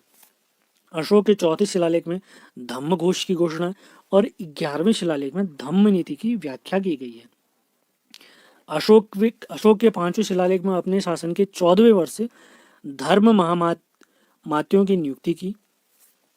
कंधार अफगानिस्तान से अशोक का सारे कुना नाम का एक अभिलेख प्राप्त होता है। इलाहाबाद कौशाम्बी स्तंभ अभिलेख को रानी का अभिलेख भी कहा जाता है, जिसे अकबर ने इलाहाबाद में लाया था। अगला देखते हैं, अशोक का सबसे छोटा स्तंभलेख नेपाल का और रुम्मिनदेही स्तंभलेख है, जिसमें बलि नामक कर समाप्त की घोषणा व भू राजस्व की दर 1/8 करने की घोषणा है। दिल्ली मेरठ और दिल्ली टोपरा स्तंभलेख को फिरोज शाह तुगलक ने दिल्ली लाया था। लौरिया नंदनगढ़ स्तंभलेख बिहार के चंपारण में स्थित है, जिसे मयूर का चित्र भी अंकित है। रामपुरवा स्तंभलेख में 2 स्तंभ मिले, जिसमें एक के शीर्ष पर सिंह आकृति जबकि दूसरे पर वृषभ की आकृति प्राप्त होती है। वृषभ माने बैल। अशोक के उत्तराधिकारी देखते हैं। अशोक के बाद मगध का शासक उसका पुत्र कुणाल बना। कुणाल के पुत्र दशरथ ने बाराबर पहाड़ी पर नागार्जुनी गुफा की आजीविक साधकों को दान दी थी। दशरथ ने अपने दादा अशोक की तरह देवनाम पे की उपाधि धारण की। अशोक के उत्तराधिकारी में सबसे योग्य संप्रति था, जिसने जैन धर्म अपनाया और श्रवण बेलगोला में संलेखना विधि से अपने प्राणों को त्याग किया। मौर्य वंश का सबसे अंतिम शासक बृहदत्त था, जिसके सेनापति पुष्यमित्र शुंग ने हत्या ली थी इनसे सत्ता। अब इनकी प्रशासनिक व्यवस्था देखते हैं मौर्य वंश की। तो मौर्य वंश का जो प्रशासन है वो कौटिल्य के सप्तांग सिद्धांत पर आधारित था और अर्थशास्त्र में प्रशासनिक अधिकारियों को तीर्थ या अमात्य कहा गया, जिनकी संख्या कितनी बताई गई है, 18। अशोक के समय मौर्य साम्राज्य 5 प्रांतों में बटा हुआ था, जिसे चक्र कहा जाता था और इसके शासक को यानी जो चक्र होते थे उसके शासक को कुमार कहते थे। सम्राट के राजकाज में सहायता प्रदान करने के लिए 12, 16 या 20 सदस्यों की क्या होती थी, एक मंत्री परिषद होती थी। प्रत्येक प्रांत या चक्र जो मंडलों या देशों में बटे थे, जिसका अधिकारी महामात्य होता था। प्रत्येक मंडल या देश जो विषय या जिलों में विभक्त था, इसका अधिकारी राजुक होता था। प्रत्येक जिले के नीचे क्रमशः स्थानिक, द्रोणमुख, खारवाटिक व संग्रहण होते थे। प्रशासन की सबसे छोटी इकाई गांव थी, जिसका मुखिया ग्रामी कहलाता था। अर्थशास्त्र में गुप्तचर को गूढ़ पुरुष कहा गया है, जिसमें संस्था, स्थायी गुप्तचर, संचार, भ्रमणकारी गुप्तचर होते थे। सन्निधाता वित्त मंत्री या कोषाध्यक्ष होते थे, जबकि समाहर्ता राजस्व व्यवस्था का प्रधान होते थे। मेगास्थनीज ने मार्ग निर्माण अधिकारी को एग्रोनोम कहा, जबकि लक्षण्याध्यक्ष या सौवर्णिक टकसाल का अधिकारी होता था, जहां सिक्के ढाले जाते हैं, टकसाल कहते हैं। जिले में राजस्व वसूली का कार्य युक्तक नामक अधिकारी करता और कर्मांतक उद्योगों का नियंत्रण अधिकारी होता था। कंटक शोधन एक प्रकार का फौजदारी न्यायालय था, जबकि धर्मस्थीय दीवानी न्यायालय होता था। कंटक शोधक का न्यायाधीश परदेष्टा होता था। अशोक से रिलेटेड प्रशासन से सवाल बनते हैं बहुत सारे। जिले में राजस्व वसूली का कार्य युक्तक नामक अधिकारी करता था और कर्मांतक उद्योगों का नियंत्रण अधिकारी होता था। कंटक शोधन एक प्रकार का फौजदारी न्यायालय था, जबकि धर्मस्थित दीवान न्यायालय होता था। कंटक शोधक का न्यायाधीश प्रदेष्टा होता था। ये पॉइंट हम पहले पढ़ चुके हैं। अब इनकी कर प्रणाली देखते हैं। सीता कर क्या था? राजकीय भूमि से वसूल लगान। बिष्टि एक बेकार कर था। हिरण्य नगद रूप से लिया जाता था। बलि धार्मिक भेंट कर होती थी। भाग निजी भूमि से लिया जाने वाला कर। मेगास्थनीज ने भारतीय समाज को 7 वर्गों में बांटा। उसके अनुसार भारत में कभी भी अकाल नहीं पड़ते थे। मौर्य काल में माप की सबसे बड़ी इकाई योजन व सबसे छोटी इकाई परमाणु थी। तौल का सबसे बड़ा बांट कुंभ था। रूप जीवा स्वतंत्र रूप से वेश्यावृत्ति करने वाली महिला को कहा जाता था। मौर्य काल में चांदी का सिक्का पर्ण या कारसापर्ण था, जबकि कांकड़ी व माशक तांबे के सिक्के थे। सिक्कों की जांच के लिए रूपदर्शक नामक अधिकारी होता था। सांची का स्तूप मध्य प्रदेश में सम्राट अशोक ने बनवाया था और सारनाथ का स्तूप, जिसे धम्मे का स्तूप भी कहा जाता है, यह सम्राट अशोक ने बनवाए थे। मौर्य काल में सोपारा व ताम्रलिपि नामक 2 बंदरगाह होते थे। अब देखते हैं मौर्योत्तर काल, यानी मौर्यों के बाद के जो देशी राज होते थे। शुंग वंश सबसे पहले। मौर्य वंश के बाद पुष्यमित्र शुंग ने 185 ईसा पूर्व में इस वंश की स्थापना की। यह एक ब्राह्मण वंश था। इनकी राजधानी विदिशा थी। अयोध्या अभिलेख से पता चलता है कि पुष्यमित्र शुंग ने 2 अश्वमेघ यज्ञ कराए थे अपने पुरोहित पतंजलि के द्वारा। बरहूत के स्तूप का निर्माण पुष्यमित्र शुंग ने कराया था, जिसकी खोज कनिंघम ने की। पुष्यमित्र के समय प्रथम यूनानी आक्रमण डेमेट्रियस के नेतृत्व में हुआ। पुष्यमित्र ने यूनानी सेनापति मिनांडर को 2 बार पराजित किया। पुष्यमित्र के समय रामायण, महाभारत और मनुस्मृति की रचना हुई और बौद्ध ग्रंथों में पुष्यमित्र को बौद्ध धर्म विरोधी बताया गया है। पुष्यमित्र शुंग का उत्तराधिकारी अग्निमित्र का विवरण कालिदास के मालविकाग्निमित्रम नाटक में मिलता है। शुंग वंश का 9वां शासक भागभद्र के विदिशा दरबार में हिंद यवन शासक ने हेलियोडोरस नामक राजदूत भेजा, जिसने भागवत धर्म ग्रहण किया और बेसनगर में गरुड़ स्तंभ की स्थापना भी की। इस वंश के अंतिम शासक देवभूति की हत्या उसके मंत्री वसुदेव ने की और कण्व वंश की स्थापना की। कण्व वंश का अंतिम शासक सुशर्मन, इसकी हत्या सिमुक ने की। अब देखते हैं आंध्र सातवाहन वंश। तो आंध्र सातवाहन वंश की स्थापना सिमुक ने 60 ईसा पूर्व में की। इन्होंने अपनी राजधानी औरंगाबाद में प्रतिष्ठान नामक स्थान में बसाई। इनके बाद इनका भाई है कृष्ण, वो अगले राजा बने। इनकी जानकारी नासिक अभिलेख से प्राप्त होती है। सतकर्णी प्रथम कृष्ण का पुत्र, जिसकी जानकारी पेरिप्लस ऑफ द एरिथ्रियन सी नामक पुस्तक से मिलती है। सातकर्णी प्रथम की पत्नी नागनिका का एक अभिलेख प्राप्त हुआ है, जिससे पता चलता है सातकर्णी ने ब्राह्मणों को भूमि दान किया और इसकी राजधानी अमरावती बताई गई है। सातवाहन शासक हाल ने प्राकृत भाषा में गाथा सप्तशती नामक पुस्तक लिखी है। सातवाहन शासक हाल के दरबार में गुणाद्य नामक विद्वान रहता था, जिसने वृहत कथा नामक पुस्तक लिखी। सातवाहन वंश का सबसे प्रतापी शासक गौतमी पुत्र सतकर्णी था, जिसने शक राजा नहपान को पराजित किया। बालश्री गौतमी के नासिक अभिलेख से गौतमी पुत्र सतकर्णी को एक अद्वितीय ब्राह्मण कहा गया है। नासिक अभिलेख में गौतमी पुत्र सतकर्णी के बारे में उल्लेख मिलता है। इसके विजयी घोड़ों ने 3 समुद्रों का पानी पिया है और इसकी पताका अपराजेय है। रुद्रदामन के जूनागढ़ अभिलेख से पता चलता है कि रुद्रदामन ने वशिष्ठी पुत्र पुलवामी को 2 बार पराजित किया। वशिष्ठी पुत्र पुलवामी ने दक्षिण पथेश्वर की उपाधि धारण की थी। सातवाहन दक्षिण भारत का प्रथम वंश जिसने ब्राह्मण धर्म अपनाया था। सातवाहन शासकों ने शीशे के सिक्के भी चलाए थे। प्राचीन भारत में ये जो दक्षिण भारत के हम राजवंश पढ़ रहे हैं, या जैसे हम शक पढ़े हमने, या ये हमारे आंध्र सातवाहन देख रहे हैं, इनसे बहुत ज़्यादा सवाल बनते हैं हमारे। तो इन सवालों के लिए हमें तैयार रहना है। अब देखते हैं विदेशी आक्रमणकारी।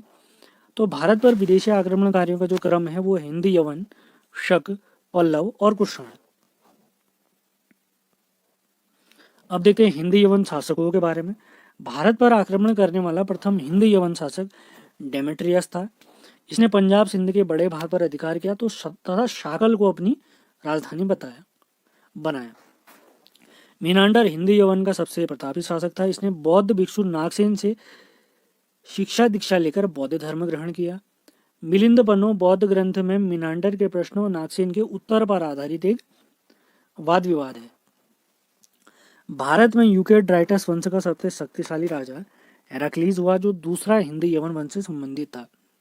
हिंद यवनों ने सर्वप्रथम सिक्कों में डाई विधि से राजा का नाम और तिथि अंकित की और सोने के सिक्के जारी किए। किसी नाटक में पर्दा लगाना यूनानियों की देन है, जबकि गांधार कला भारतीय यूनानी कला का एक अनोखा मिश्रण है। अब देखते हैं शकों के बारे में जानकारी। शक मूलतः मध्य एशिया की एक घुमक्कड़ जनजाति थी जो चरागाह की खोज में भारत आए थे, और इन्हें सीथियन भी कहा जाता है। शकों की 5 शाखाएं भी थी, जिसमें पहली शाखा अफगानिस्तान में, दूसरी पंजाब, तीसरी मथुरा, चौथी पश्चिमी भारत और 5वीं दक्कन में स्थापित हुई। अफगानिस्तान शकों की राजधानी काबुल और पंजाब में शकों की राजधानी तक्षशिला थी। भारत में प्रथम शक शासक मोग, जो तक्षशिला शाखा का था। मोग के बाद एजज प्रथम और एजज द्वितीय शासक बने। पश्चिमी शक शाखा में 2 वंश हुए, क्षयरात्र और कारधमक। क्षयरात्र वंश का सबसे प्रतापी शासक नहपान हुआ, जिसने महाक्षत्रप और क्षत्रप की उपाधि धारण की। अगला देखते हैं। रुद्रदामन का गिरनार व जूनागढ़ अभिलेख संस्कृत भाषा का प्रथम अभिलेख है। वह कारधमक वंश की राजधानी उज्जैनी थी। जूनागढ़ लेख से जानकारी मिलती है रुद्रदामन ने सौराष्ट्र स्थित सुदर्शन झील का जीर्णोद्धार अपने गवर्नर विशाख दत्त की देखरेख में करवाया था। Most important fact. अब देखते हैं पल्लव या पार्थियन वंश। पार्थियन शासक ईरान से आए थे और भारत में शासन करने वाला प्रथम पल्लव शासक माउस था, लेकिन वास्तविक संस्थापक मित्रोडोटस को माना जाता है। पल्लव वंश का सबसे प्रतापी शासक गोंडो फर्निस था, जिसकी राजधानी तक्षशिला थी। गोंडो फर्निस के काल में ईसाई धर्म प्रचारक सेंट थॉमस भारत आया, जिसने भारत में ईसाई धर्म की शुरुआत की थी। अब देखते हैं कुषाण वंश के बारे में। कुषाण चीन से यूची कबीले के थे, जिनका प्रथम शासक कुजुल कडेफिसस था। भारत में सर्वप्रथम स्वर्ण सिक्के चलाने का श्रेय विम कटफिसस या कटफिसस द्वितीय को जाता है। विम कटफिसस के सिक्कों में शिव, नंदी व त्रिशूल के चित्र भी प्राप्त होते हैं। अब देखते हैं कनिष्क 78 ईस्वी से 102 ईस्वी तक। कुषाण वंश का सबसे प्रतापी शासक था, जिसकी राजधानी पेशावर थी। दूसरी राजधानी उन्होंने मथुरा बनाई थी। कनिष्क के राज्यरोहण की तिथि 78 ईस्वी पर उसने शक संवत चलाया था। वह बौद्ध धर्म के महायान शाखा का अनुयायी था। शक संवत शकों को हराया इस वजह से। कनिष्क चीन पर आक्रमण करने वाला पहला भारतीय शासक था, जिसने रेशम मार्ग पर नियंत्रण भी किया था। कनिष्क के राजकवि अश्वघोष थे, जिन्होंने बुद्ध चरित्र, सौंदरानंद महाकाव्य, सारिपुत्र प्रकरण नामक नाटक की रचना की। कनिष्क के राज्यवैद्य चरक ने चरक संहिता की रचना की। इनके काल में वसुमित्र ने महाविवाह सूत्र की रचना की, जिसे बौद्धों का विश्वकोश कहा जाता है। Most important fact. आगे बढ़ते हैं। नागार्जुन भी कनिष्क के दरबारी विद्वान थे। इन्होंने माध्यमिक सूत्र की रचना की, जिसमें सापेक्षता का सिद्धांत भी प्रस्तुत किया गया है, जिसे बाद में आइंस्टीन ने भी दिया था। भारत का आइंस्टीन इसी वजह से इनको कहा जाता है। संघरक्षक कनिष्क का पुरोहित था। संघाराम वास्तुकला कनिष्क के चैत्य नाम से प्रसिद्ध है। कनिष्क के समय मूर्तिकला की 2 शैली गांधार व मथुरा शैली काफी प्रसिद्ध रही। मथुरा कला शैली का विकास भी कनिष्क के समय में हुआ, जिसमें बलुआ पत्थर का प्रयोग होता था। महात्मा बुद्ध की प्रथम मूर्ति का निर्माण मथुरा शैली में ही हुआ है। मोस्ट इंपॉर्टेंट, यह शैली हिंदू, जैन और बौद्ध धर्म से संबंधित है। मथुरा शैली कनिष्क के उत्तराधिकारी क्रमशः वशिष्ठ, हुविष्क और अंतिम शासक वासुदेव था। कुषाणों को सर्वाधिक तांबे के सिक्के चलाने और सबसे शुद्ध सोने के सिक्के चलाने का श्रेय भी जाता है। अब देखते हैं हमारा अगला टॉपिक, मोस्ट इंपॉर्टेंट टॉपिक, गुप्त काल 240 ईस्वी से 550 ईस्वी तक या सन 240 से सन 550 तक। गुप्त वंश के संस्थापक श्रीगुप्त थे। इनका शासन 240 से 280 ईस्वी के बीच रहा और इन्होंने आदिराज की उपाधि धारण की। श्रीगुप्त के बाद अगले शासक घटोत्कच बने। इत सिंह के अनुसार श्रीगुप्त ने मगध में एक मंदिर का निर्माण कराया। इत सिंह क्या है, एक चीनी यात्री था और जिसने 24 गांव दान दिए थे श्रीगुप्त ने, इत सिंह के अनुसार। गुप्त वंश का प्रथम वास्तविक संस्थापक चंद्रगुप्त प्रथम को माना जाता है, जिनका समय 319 ईस्वी से 335 ईस्वी तक है। चंद्रगुप्त ने लिच्छवी राजकुमारी कुमार देवी से विवाह किया। वो चंद्रगुप्त हमारे मौर्य वंश के थे, ये गुप्त वंश के चंद्रगुप्त हैं। महाराजा धीराज की उपाधि भी धारण की थी चंद्रगुप्त ने। चंद्रगुप्त प्रथम ने पाटलिपुत्र राजधानी बनाई और सोने का सिक्का जारी करने वाला यह पहले गुप्त शासक भी हैं। अगले शासक हैं समुद्रगुप्त जी। समुद्रगुप्त के मंत्री हरिशेन द्वारा रचित प्रयाग प्रशस्ति लेख में समुद्रगुप्त की जानकारी प्राप्त होती है। समुद्रगुप्त ने दक्षिण भारत में 12 राजाओं व उत्तर भारत के 9 राजाओं को परास्त किया। समुद्रगुप्त की विजयों को देखते हुए विंसेंट स्मिथ नाम के इतिहासकार ने अपनी पुस्तक अर्ली हिस्ट्री ऑफ इंडिया में समुद्रगुप्त को भारत का नेपोलियन कहा है। समुद्रगुप्त श्री हरि विष्णु के उपासक थे। इसने पराक्रमांक की उपाधि भी धारण की थी। समुद्रगुप्त को प्रयाग प्रशस्ति में कविराज की उपाधि दी गई है और अश्वमेघ यज्ञ कराने वाला यह प्रथम गुप्त शासक थे। समुद्रगुप्त को एक सिक्के में वीणा बजाते हुए दिखाया गया, हम स्टार्टिंग में इसको पढ़ चुके हैं। समुद्रगुप्त के बाद रामगुप्त शासक बने जो निर्बल शासक थे। अगले शासक आते हैं चंद्रगुप्त द्वितीय जी। चंद्रगुप्त द्वितीय ने शकों पर विजय प्राप्त कर विक्रमादित्य की उपाधि धारण की। चंद्रगुप्त द्वितीय की अन्य उपाधि विक्रमांक, शकारी, परम भागवत व देवगुप्त थी। चंद्रगुप्त द्वितीय ने दूसरी राजधानी उज्जैनी को बनाया, जबकि पहली राजधानी इनकी पाटलिपुत्र थी। मेहरौली स्तंभ लेख से पता चलता है चंद्रगुप्त द्वितीय ने बंगाल पर विजय प्राप्त की थी। चंद्रगुप्त द्वितीय के काल में पहला चीनी यात्री फायन 399 ईस्वी से 415 ईस्वी में भारत में 16 वर्ष के लिए रहे थे। 399 से 415 तक, मोस्ट इंपॉर्टेंट फैक्ट। तो आप लोग के लिए एक सवाल है, मेहरौली जो जगह दिख रही है आपको, ये वर्तमान में किस राज्य में आपने बताना है। सारे सवालों के जवाब दें। अब देखते हैं चंद्रगुप्त विक्रमादित्य जी के दरबारी। इनके दरबार में नवरत्न थे, जिनमें कालिदास प्रमुख थे और इन्होंने अभिज्ञान शाकुंतलम की रचना की। चंद्रगुप्त द्वितीय के दरबार में धन्वंतरी नामक चिकित्सक भी थे और अमर कोश के लेखक अमर सिंह भी इन्हीं के दरबार में थे। ज्योतिष शास्त्र के ज्ञाता वरामिहिर भी इन्हीं के दरबार में थे। इन्होंने वृहत संहिता और पंच सिद्धांतिका की रचना की। इनके अन्य जो दरबारी थे वे हैं शंकु, बेताल भट्ट, हरिसेन, वरुचि, क्षपंका। अगले शासक देखते हैं कुमारगुप्त। कुमारगुप्त का अन्य नाम महेंद्रादित्य और शकरादित्य भी प्राप्त होता है। शकरादित्य की इन्होंने उपाधि धारण की थी। मंदसौर अभिलेख में कुमारगुप्त के लिए यह लिखा गया है, चारों ओर समुद्र से घिरे पृथ्वी के भाग पर इसका शासन था। गुप्त शासकों में सर्वाधिक अभिलेख कुमारगुप्त के ही प्राप्त होते हैं। कुमारगुप्त की मुद्राओं में गरुड़ व मयूर के चित्र अंकित थे। कुमारगुप्त ने नालंदा बौद्ध विहार की स्थापना की, जो बाद में नालंदा विश्वविद्यालय भी बना था। एक सवाल और आपके लिए, नालंदा विश्वविद्यालय वर्तमान में कहाँ स्थित है आपने बताना है। अगले शासक देखते हैं स्कंदगुप्त जी। स्कंदगुप्त के भीतरी स्तंभ लेख के अनुसार गुप्त साम्राज्य में हूणों का आक्रमण स्कंद काल में ही हुआ था, स्कंदगुप्त के काल में ही हुआ था। स्कंदगुप्त ने सौराष्ट्र स्थित सुदर्शन झील का जीर्णोद्धार चक्रपाली के नेतृत्व में करवाया था। Important fact. समुद्रगुप्त ने चीन से राजनयिक संबंध बनाने के लिए एक राजदूत चीन भेजा था और सर्वाधिक हूण आक्रमण इन्हीं के समय पे हुए थे। ये हूण जो जाति होती थी वो चीन की ही थी। अब देखते हैं इनके उत्तराधिकारी। स्कंदगुप्त के बाद पूर्वगुप्त शासक जो बौद्ध धर्म का अनुयायी था वो शासक बना। स्कंदगुप्त उत्तराधिकारी में सबसे प्रतापी बुद्धगुप्त था, जिसके स्वर्ण मुद्राओं में इसकी उपाधि श्री विक्रम है। भानुगुप्त का ऐरण अभिलेख 512 ईस्वी का है, जिसमें सर्वप्रथम सती प्रथा का उल्लेख मिलता है। इंपॉर्टेंट फैक्ट, जिसमें गोपराज नामक सैनिक युद्ध में मारा जाता है, जिसके साथ उसकी पत्नी सती हो जाती है। इसी अभिलेख, एरन अभिलेख से हमें पता चलता है। गुप्त वंश का अंतिम शासक विष्णुगुप्त था। गुप्त वंश के पतन का कारण हूण आक्रमण, आपसी झगड़े और अयोग्य अधिकारियों को माना जाता है। अब देखते हैं इनकी प्रशासनिक व्यवस्था। गुप्त साम्राज्य प्रांतों में विभक्त था, जिसे भुक्ति कहा जाता था, जिसके प्रमुख को उपरिग, महाराज और भोगी कहते थे। प्रांत के अंतर्गत कई जिले या विषय होते थे और विषय के नीचे अनेक विधि होती थी।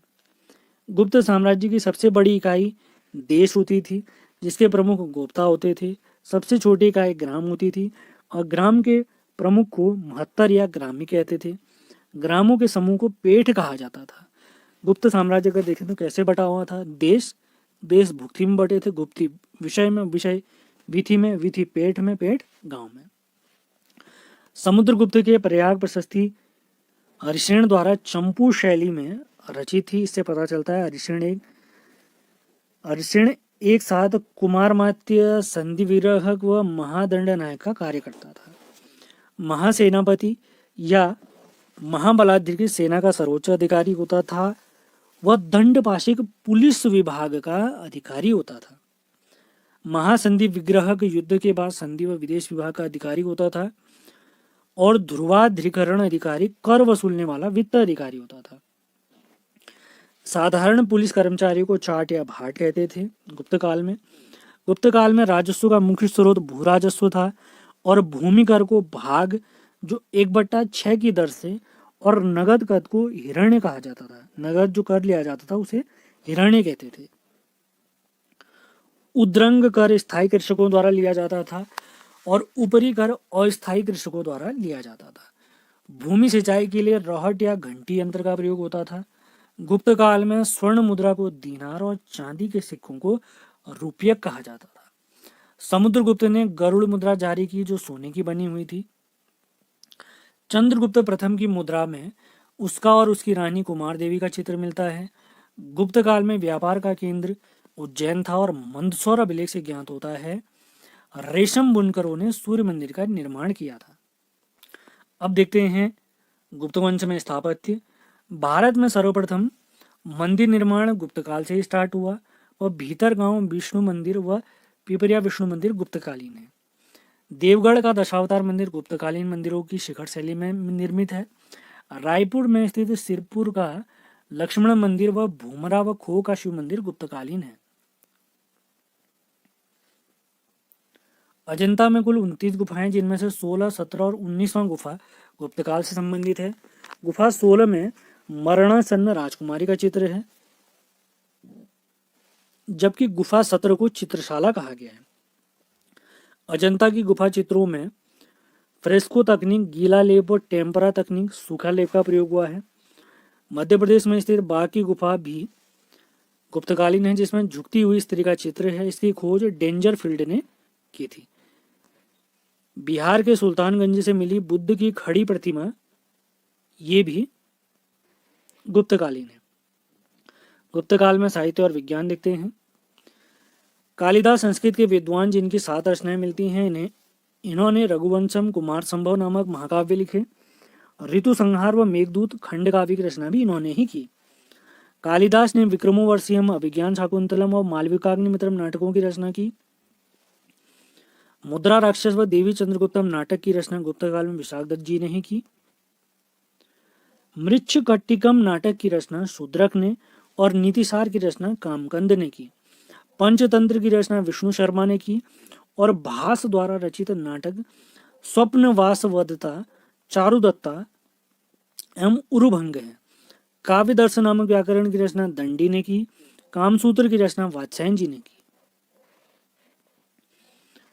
गुप्त काल में प्रसिद्ध वैज्ञानिक व गणितज्ञ आर्यभट्ट थे। इन्होंने सर्वप्रथम पाई या पाई का मान 3.14 बताया था। इंपॉर्टेंट फैक्ट, आर्यभट्ट ने अपनी पुस्तक आर्यभट्टियम और सूर्य सिद्धांत में दशमलव प्रणाली, बीज गणित यानी अलजेब्रा, त्रिकोणमिति यानी ट्रिग्नोमेट्री और त्रिभुज यानी ट्रायंगल के बारे में बताया था। इन्होंने आर्यभट्ट ने सर्वप्रथम सौर वर्ष की लंबाई, सौर वर्ष माने सूर्य द्वारा एक वर्ष में चली गई दूरी, इसकी लंबाई 365 दिन और पृथ्वी सूर्य के चारों ओर घूमती है का तथ्य दिया।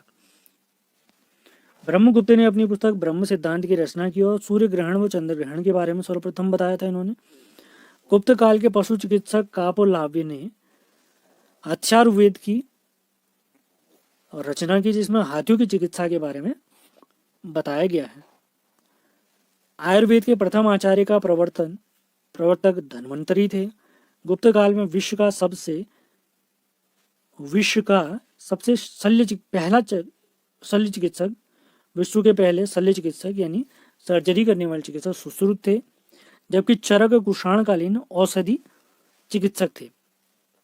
वाग्भट्ट द्वारा रचित अष्टांग हृदय एक आयुर्वेदिक ग्रंथ है और नवनीतकम आयुर्वेदिक ग्रंथ की रचना गुप्त काल में हुई है।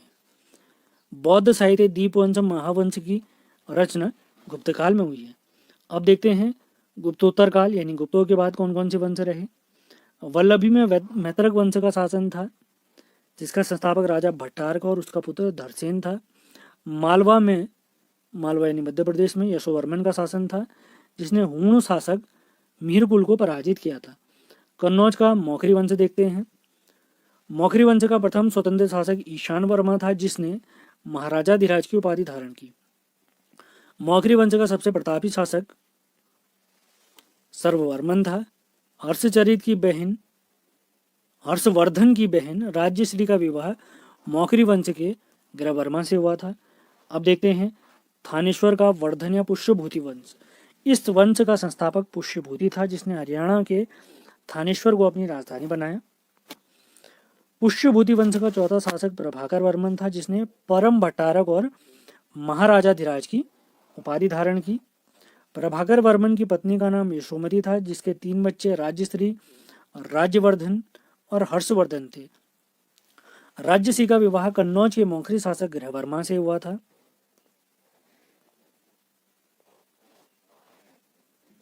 राज्यवर्धन जब थानेश्वर का शासक बना, तब बंगाल के शासक शशांक व मालवा के शासक देवगुप्त ने कन्नौज पर आक्रमण करके ग्रहवर्मा की हत्या कर दी और राज्यश्री को कैद कर लिया। राज्यवर्धन ने दोनों शासकों पर हमला कर देवगुप्त को पराजित किया, लेकिन शशांक ने राज्यवर्धन की हत्या कर दी। बंगाल के गौड़वंशी शासक शशांक, जो शैव धर्म का अनुयायी था, उसने बौद्ध गया के बोधि वृक्ष को कटवा दिया था। बोधि वृक्ष कौन सा वृक्ष, जहाँ पर हमारे महात्मा बुद्ध ने उन्हें ज्ञान की प्राप्ति हुई थी। अगला देखते हैं हर्षवर्धन काल। हर्षवर्धन अपने सेनापति सिंहनाथ की प्रेरणा से गद्दी पर बैठा और सर्वप्रथम कन्नौज पर अधिकार किया। हर्षवर्धन को शिलादित्य व परम भट्टारक की उपाधि भी दी गई है। हर्षवर्धन ने वल्लभी का युद्ध जीता, जो गुजरात में स्थित था, और वहां का शासक ध्रुवसेन था, यानी उसे हराया था। ऐहोल अभिलेख से ज्ञात होता है कि हर्षवर्धन ने पुलकेशिन द्वितीय के साथ युद्ध किया, जिसमें वह पराजित हुआ था। एक सवाल है आप लोग के लिए, ये ऐहोल जो अभिलेख दिख रहा है आपको, ये वर्तमान में कौन से राज्य में स्थित है, आपने बताना है। सारे पूछे गए सवालों के आंसर बताएं। हर्षवर्धन ने चीन में 641 ईस्वी में राजदूत भेजे और चीन के शासक ने 642 ईस्वी और 643 ईस्वी में हर्षवर्धन के दरबार में 2 राजदूत भेजे। हर्षवर्धन ने कश्मीर के शासक से महात्मा बुद्ध के दंत अवशेष प्राप्त किए थे। हर्षवर्धन प्रति 5वें वर्ष प्रयागराज में एक समारोह आयोजित करता था, जिसे मोक्ष परिषद कहते थे। प्रयागराज में हुए 6ठे धर्म सभा में वेनसांग ने भाग लिया और हर्षवर्धन के समय ही कुंभ मेले की शुरुआत या आधुनिक कुंभ मेले की शुरुआत हुई थी। हर्षवर्धन ने रत्नावली, प्रियदर्शिका व नागांध नामक नाटक लिखे। किंवदंती है कि हर्षवर्धन ने धावक नामक व्यक्ति से उपहार देकर अपने नाम से नाटक लिखवाए। हर्षवर्धन के दरबार में कवि बाणभट्ट रहते थे, जिन्होंने हर्षचरित, चंडी शतक, पूर्व पीठिका व कादम्बरी पुस्तकों की रचना की। हर्षवर्धन के दरबार में मयूर शर्मा विद्वान ने मयूर शतक व सूर्य शतक नामक पुस्तकों की रचना की। बांसखेड़ा अभिलेख व मधुबन अभिलेख का संबंध भी किससे है, हर्षवर्धन से। अब देखते हैं वेनसांग के बारे में जानकारी। हर्षवर्धन के समय चीनी यात्री वेनसांग 629 ईस्वी में भारत आया और 645 तक ये भारत में ही रहे। वेनसांग नालंदा विश्वविद्यालय में अध्ययन करने और बौद्ध ग्रंथों को संग्रह करने के उद्देश्य से आया था।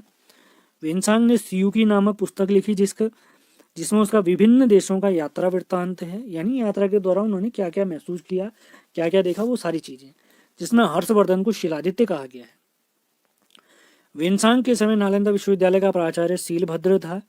विन्सांग को यात्रियों का राजकुमार, नीति का पंडित या वर्तमान साक्य मुनि के नाम से भी जाना जाता है।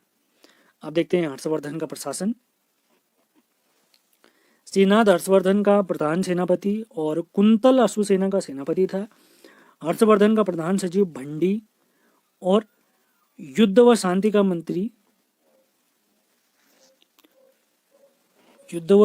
मंत्री या प्रधानमंत्री अवंती था।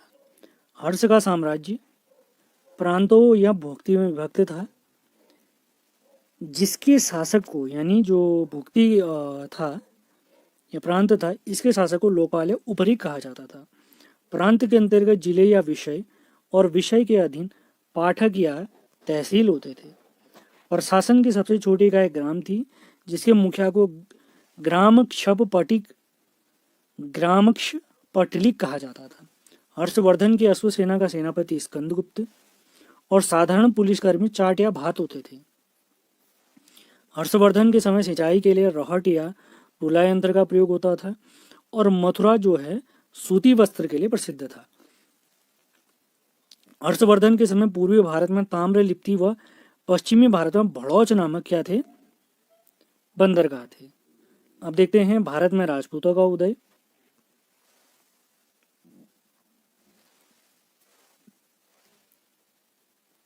सबसे पहले गुर्जर प्रतिहार राजवंश देखते हैं, जिसकी स्थापना 730 ईस्वी में नागभट्ट प्रथम ने की। इसके बाद वत्सराज उज्जैनी का शासक बना। त्रिपक्षीय संघर्ष में भाग लेने वाला प्रथम शासक वत्सराज था।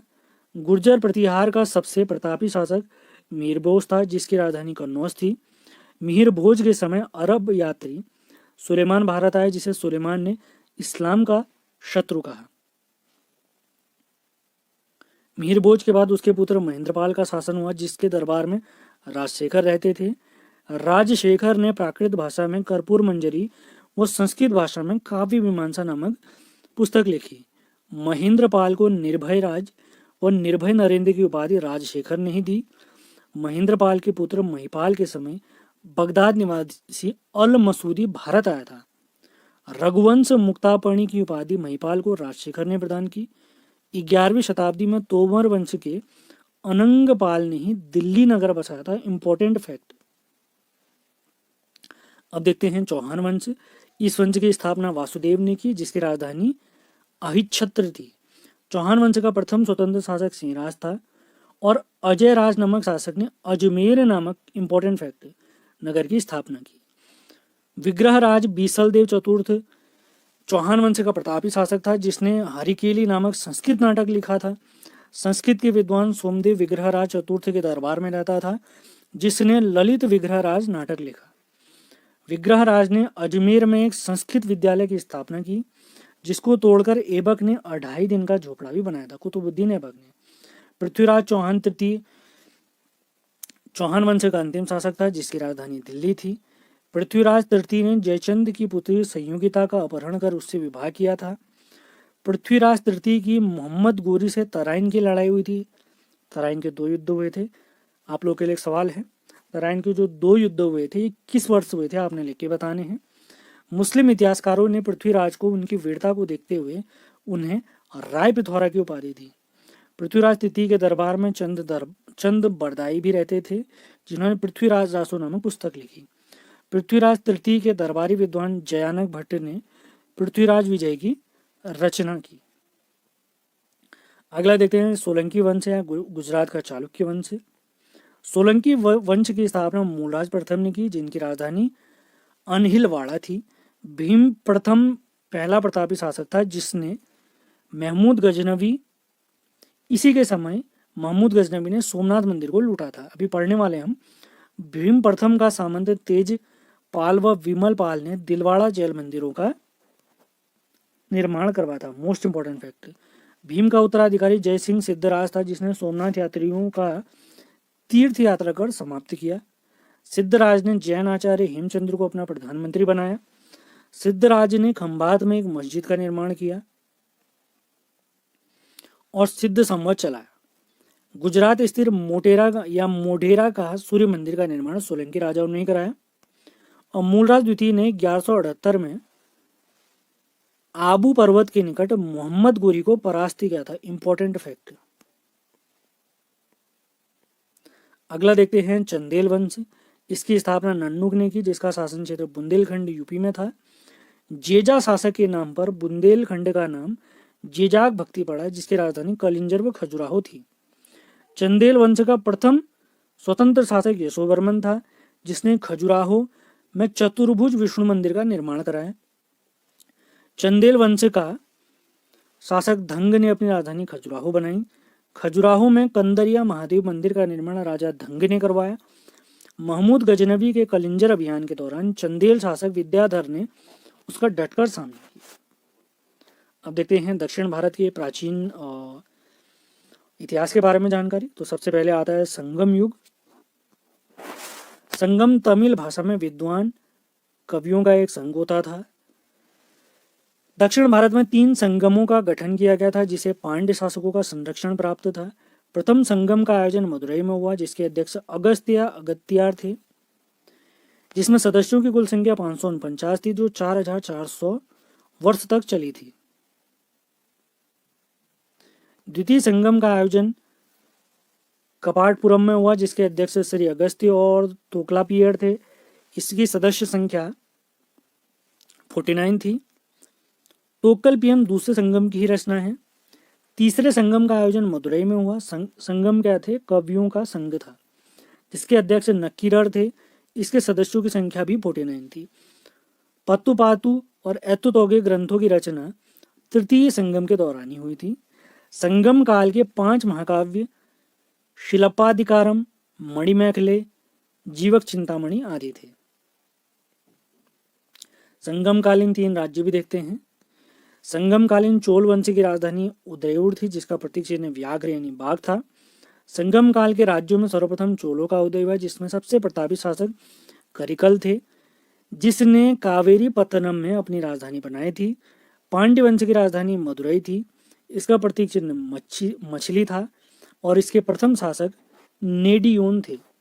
पांड्य वंश का सबसे प्रतापी शासक नेंडुजेलियन था, जिसके दरबार में नक्कीरर रहता था। चेर वंश की राजधानी वांजी या तोंडी थी। इसका प्रतीक चिन्ह धनुष था। इस वंश का प्रथम शासक उदयन जेरल था। चेर वंश का सबसे प्रतापी शासक सेनगुट्टवन था, जिसे लाल चेर भी कहा जाता है।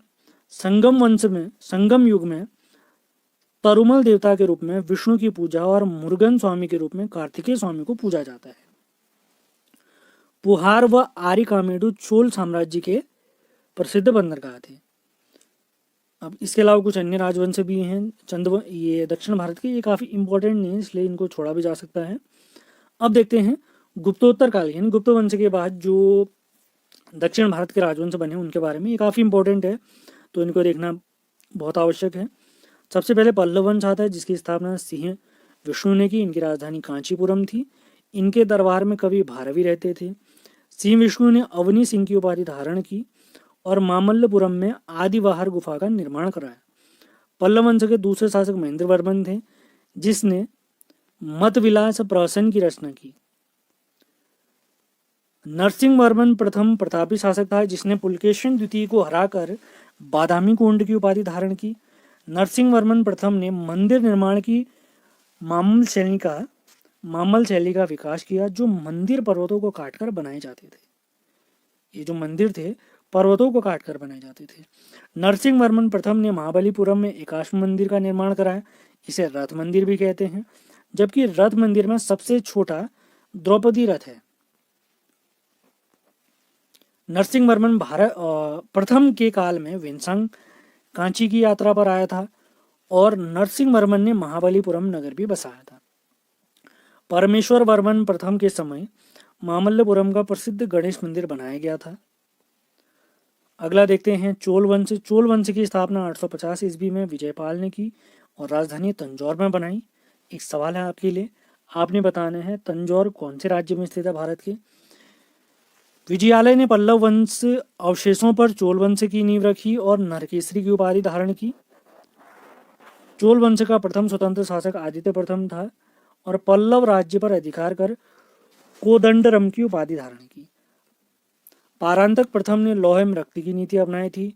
चोल वंश का सबसे प्रतापी शासक राजराज प्रथम था, जिसने शिवपाद शेखर की उपाधि धारण की थी। राजराज प्रथम ने लंका पर आक्रमण कर महेंद्र पंचम को पराजित कर उत्तरी लंका पर अधिकार कर लिया था। राजराज प्रथम ने तंजौर में बृहदेश्वर शिव मंदिर का निर्माण करवाया।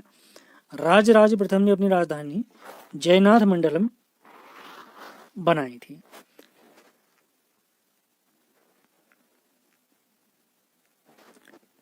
राजेंद्र प्रथम ने संपूर्ण लंका जीतकर अपने साम्राज्य में मिलाया था। इंपॉर्टेंट फैक्ट, बंगाल के पाल शासक महिपाल को पराजित कर नई राजधानी गंगेकोंड चोलपुरम बनाई थी। राजेंद्र प्रथम ने सिंचाई के लिए चोल झील का निर्माण कराया। राजेंद्र द्वितीय ने प्रकेशरी की उपाधि व वीर राजेंद्र ने राजकेशरी की उपाधि धारण की। चोल शासकों में अश्वमेघ यज्ञ कराने वाला प्रथम शासक राजाधिराज प्रथम था। अब इनके प्रशासन को भी देखते हैं। पेरुंदरम उच्च अधिकारियों का समूह होता था और उडकुटरम एक मंत्री परिषद थी। चोल साम्राज्य 6 प्रांतों में विभक्त था, जिसे मंडल कहा जाता था, और प्रांत जो थे कोट्टम में बटे हुए थे। कोट्टम के अधीन नाडु या जिले होते थे और ग्राम समूह को कुर्रम कहा जाता था। चोल साम्राज्य की विशेषता स्थानीय स्वशासन था, जिसमें गांव की सभा ऊर कहलाती थी। इरैकुटन एक प्रकार का भूमिकर था जो 1/3 से 1/6 के बीच लिया जाता था। चोल वंश एकमात्र राजवंश जिसके पास एक विशाल नौसेना थी, और काशु एक प्रकार का सोने का सिक्का था। तमिल रामायण की रचना कवि कंबन ने की, जिसका नाम रामावतारम था। कन्नड़ के 3 रत्न पोन्न, रन्न, पंप थे, जबकि तमिल के 3 रत्न कंबन, पुगलेंदी और ओट्टकुट्टम थे। चोल और पल्लव काल में वैष्णव संतों को अलवार कहा जाता था। इंपॉर्टेंट, जिनकी संख्या 12 थी। इनके गीतों का संकलन तमिल प्रबंधन नामक ग्रंथ में है। अलवार में प्रमुख तिरुमंगई व कुलशेखर थे। ये जो वैष्णव संतों का एक ग्रुप होता था अलवार, इनमें जो प्रमुख संत थे वो थे तिरुमंगई और कुलशेखर। चोल व पल्लव काल में शैव संतों को नयनार कहते थे। इंपॉर्टेंट फैक्ट, इनकी संख्या 63 थी। इनके गीतों का संकलन तिरुमेडे नामक ग्रंथ में है, जिनमें अपार व संबंदर प्रमुख थे। अब देखते हैं अगला टॉपिक, अरबों के सिंध विजय। अरबों की सिंध विजय के बारे में अली अहमद की एक पुस्तक है चर्चनामा, इससे पता चलता है। भारत पर आक्रमण करने वाला प्रथम मुस्लिम मोहम्मद बिन कासिम था, जिसने सिंध पर 712 ईस्वी में सफल आक्रमण किया था, और उस समय सिंध का शासक था दाहिर। मोहम्मद बिन कासिम ने सिंध क्षेत्रों सर्वप्रथम दिरहम नामक सिक्का भी चलाया था सिंध में, और खजूर की खेती भी प्रारंभ करवाई थी। भारत में प्रथम बार जजिया कर मोहम्मद बिन कासिम ने लगवाया था। ये गैर मुस्लिमों से लिया जाता था, खासकर हिंदुओं से लिया जाता था। भारत में कुरान का सर्वप्रथम अनुवाद सिंधी भाषा में ही हुआ था। अब पढ़ते हैं महमूद गजनबी के बारे में। गजनी साम्राज्य की स्थापना अलप्तिगीन नामक तुर्क सरदार ने की थी, जो यामिनी वंश का था। भारत पर पहला तुर्क आक्रमण सुबुक्तगीन के नेतृत्व में हुआ, जो गजनी का दूसरा शासक था। सुबुक्तगीन के 2 पुत्र कासिम महमूद व इस्माइल थे, जिसके बाद अब्दुल कासिम महमूद गजनबी के नाम से गजनी का शासक बना। महमूद गजनबी गद्दी पर बैठने से पूर्व खुरासन का शासक था, जिसे बगदाद के खलीफा की स्वीकृति प्राप्त हुई थी।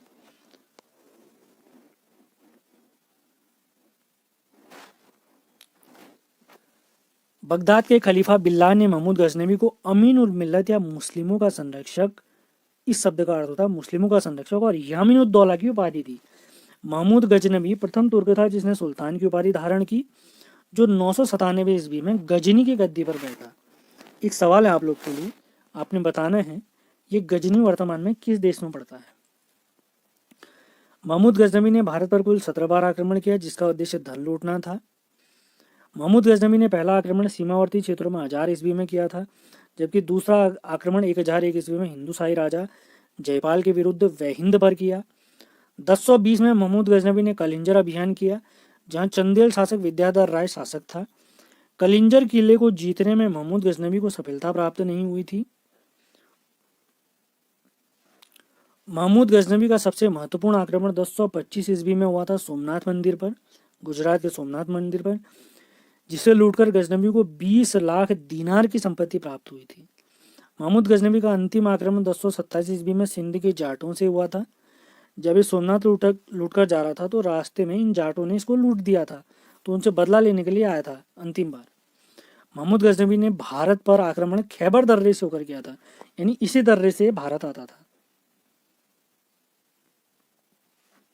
महमूद गजनवी को भारतीय इतिहास में बुत शिकन या मूर्ति भंजक के नाम से भी जाना जाता है, यानी मूर्तियों को तोड़ने वाला। महमूद गजनवी के साथ अरबी लेखक अल-बरूनी भारत आया था। वह प्रथम मुस्लिम था जिसने पुराणों का अध्ययन किया और संस्कृत भाषा को सीखा। ये पॉइंट हम शुरुआत में पढ़ चुके हैं भारतीय इतिहास के स्रोत जानने के लिए। अल-बरूनी का मूल नाम अबू रिहान था, जिसने किताबुल हिंद नामक पुस्तक लिखी। महमूद गजनवी के दरबार में उतबी नामक विद्वान ने तारीख ए यामिनी की रचना की और फिरदौसी ने शाहनामा की रचना की। अब पढ़ते हैं मोहम्मद गोरी के बारे में। इसके बाद हमारे दो अंतिम टॉपिक बचते हैं, बौद्ध धर्म और जैन धर्म। इसके साथ हमारे टॉपिक ये वीडियो आज का समाप्त हो जाएगा। सेशन लगातार देखें, पूरा ज़रूर देखें, बहुत मेहनत से आपके लिए वीडियो बनाई जाती है। अफगानिस्तान में गजनी वंश के पतन के बाद गौरी वंश का उदय हुआ। मोहम्मद गोरी संच बनी वंश का था जो गजनी का शासक बना, जिसका उद्देश्य भारत में तुर्की वंश की स्थापना करना था। मोहम्मद गोरी ने भारत पर प्रथम आक्रमण 1175 में किया था, जो कि मुल्तान पर किया था। यही इसकी पहली विजय भी थी। 1178 में इसने गुजरात पर आक्रमण किया तो इसे मूल राजा भीम द्वितीय ने पराजित कर दिया था। 1191 में मोहम्मद गोरी और पृथ्वीराज चौहान के बीच तराइन का पहला युद्ध हुआ, जिसमें गोरी की पराजय हुई, जबकि तराइन की दूसरी लड़ाई 1192 में इन दोनों के ही बीच हुई, लेकिन इस बार मोहम्मद गोरी जीत गया और भारत पर मुस्लिम सत्ता स्थापित हो गई। 1194 में मोहम्मद गोरी ने चंदावर के युद्ध में कन्नौज के शासक जयचंद को हरा दिया। यही जयचंद थे जिन्होंने गोरी को बुलाया था पृथ्वीराज के खिलाफ। मोहम्मद गोरी के सेनापति बख्तियार खिलजी ने पूर्वी भारत पर आक्रमण कर नालंदा व विक्रमशिला विश्वविद्यालय को नष्ट कर दिया था।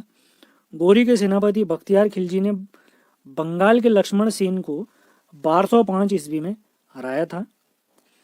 मोहम्मद गोरी ने भारत में जीते गए क्षेत्रों को अपने दास कुतुबुद्दीन ऐबक को सौंपकर गजनी चला गया था और इसके सिक्कों पर देवी लक्ष्मी की आकृति भी बनी होती थी, जबकि दूसरी ओर कलमा खुदा रहता था, यानी कोई इनके धर्म से रिलेटेड ही था। मोहम्मद गोरी की 1205 में अंतिम विजय खोखरों के विरुद्ध थी। 15 मार्च 1206 ईस्वी में गजनी जाते समय दैनम नामक स्थान पर मोहम्मद गोरी की हत्या हो गई थी और कुतुबुद्दीन ऐबक ने ही भारत में सल्तनत वंश या गुलाम वंश की स्थापना करी थी। वो मध्यकालीन में आ जाता है, यहीं पर से कहानी मध्यकालीन में चली जाती है। अब हमारे अंतिम दो टॉपिक बचते हैं, अब उनको समाप्त करते हैं। उम्मीद है आप वीडियो पूरा देख रहे होंगे। तो बौद्ध धर्म के बारे में देखते हैं। बौद्ध धर्म के संस्थापक गौतम बुद्ध जी को लाइट ऑफ एशिया भी कहा जाता है। इंपॉर्टेंट फैक्ट, इनका जन्म 563 ईसा पूर्व में कपिल वस्तु के निकट लुम्बिनी नामक स्थान पर हुआ था। माता बुद्ध का जन्म, ज्ञान प्राप्ति, निर्वाण यानी निधन तीनों वैशाख पूर्णिमा के दिन ही हुए थे। इसी वजह से इसको बुद्ध पूर्णिमा भी कहते हैं। इनके पिताजी का नाम सुद्धोधन था, जो शाक्य गण के मुखिया थे, और माता का नाम महामाया था। इनके बचपन का नाम सिद्धार्थ था और इनका लालन पोषण इनकी मौसी प्रजापति गौतमी ने किया था। इनका विवाह राजकुमारी यशोधरा से हुआ था। इनके पुत्र का नाम राहुल था। इनके सारथी का नाम चन्ना था, जबकि घोड़े का नाम कंथक था। गृहत्याग के समय ये जो घोड़े थे उनके बारे में जानकारी है। इनके मन में वैराग्य उत्पन्न करने के 4 दृश्य क्रमशः वृद्ध व्यक्ति, रोगी व्यक्ति, मृत व्यक्ति और सन्यासी, इन चारों को देखकर ही इन्हें संन्यास धारण करने की या गृहत्याग की ख्याल आए थे। माता बुद्ध ने 29 वर्ष की आयु में गृहत्याग किया, जिसे बौद्ध धर्म में महाविनिष्क्रमण कहा जाता है। गौतम बुद्ध के पहले गुरु अलार कलाम ने थे, जिनसे इन्हें सांख्य दर्शन की शिक्षा प्राप्त हुई। इसके बाद इनके अगले गुरु बने उदक राम पुत, और अंत में उरेविला में इनको कौंडिल्य समेत 5 साधुओं से ये मिले थे। उर्वेला में गौतम बुद्ध ने किसान की बेटी सुजाता के हाथों से खीर खाई थी। महात्मा बुद्ध को 35 वर्ष की आयु में बोधगया में निरंजना या फल्गु नदी के तट पर पीपल वृक्ष के नीचे ज्ञान की प्राप्ति हुई थी। ये वही वृक्ष है जिसको शशांक ने कटवा दिया था, अभी मैंने बताया था कुछ देर पहले। ज्ञान प्राप्ति के बाद सिद्धार्थ गौतम बुद्ध वो तथागत नाम से जाने गए। गौतम बुद्ध ने प्रथम उपदेश सारनाथ में बोलचाल की भाषा पाली में दिए, जिसे बौद्ध धर्म में धर्म चक्र प्रवर्तन कहा गया। गौतम बुद्ध ने वैशाली, मगध, अंग, काशी, मल्ल, वज्जी में धर्म प्रचार प्रसार किया। इनके बुद्ध का शिष्य उनका चचेरा भाई देवदत्त तो उनका विरोधी था।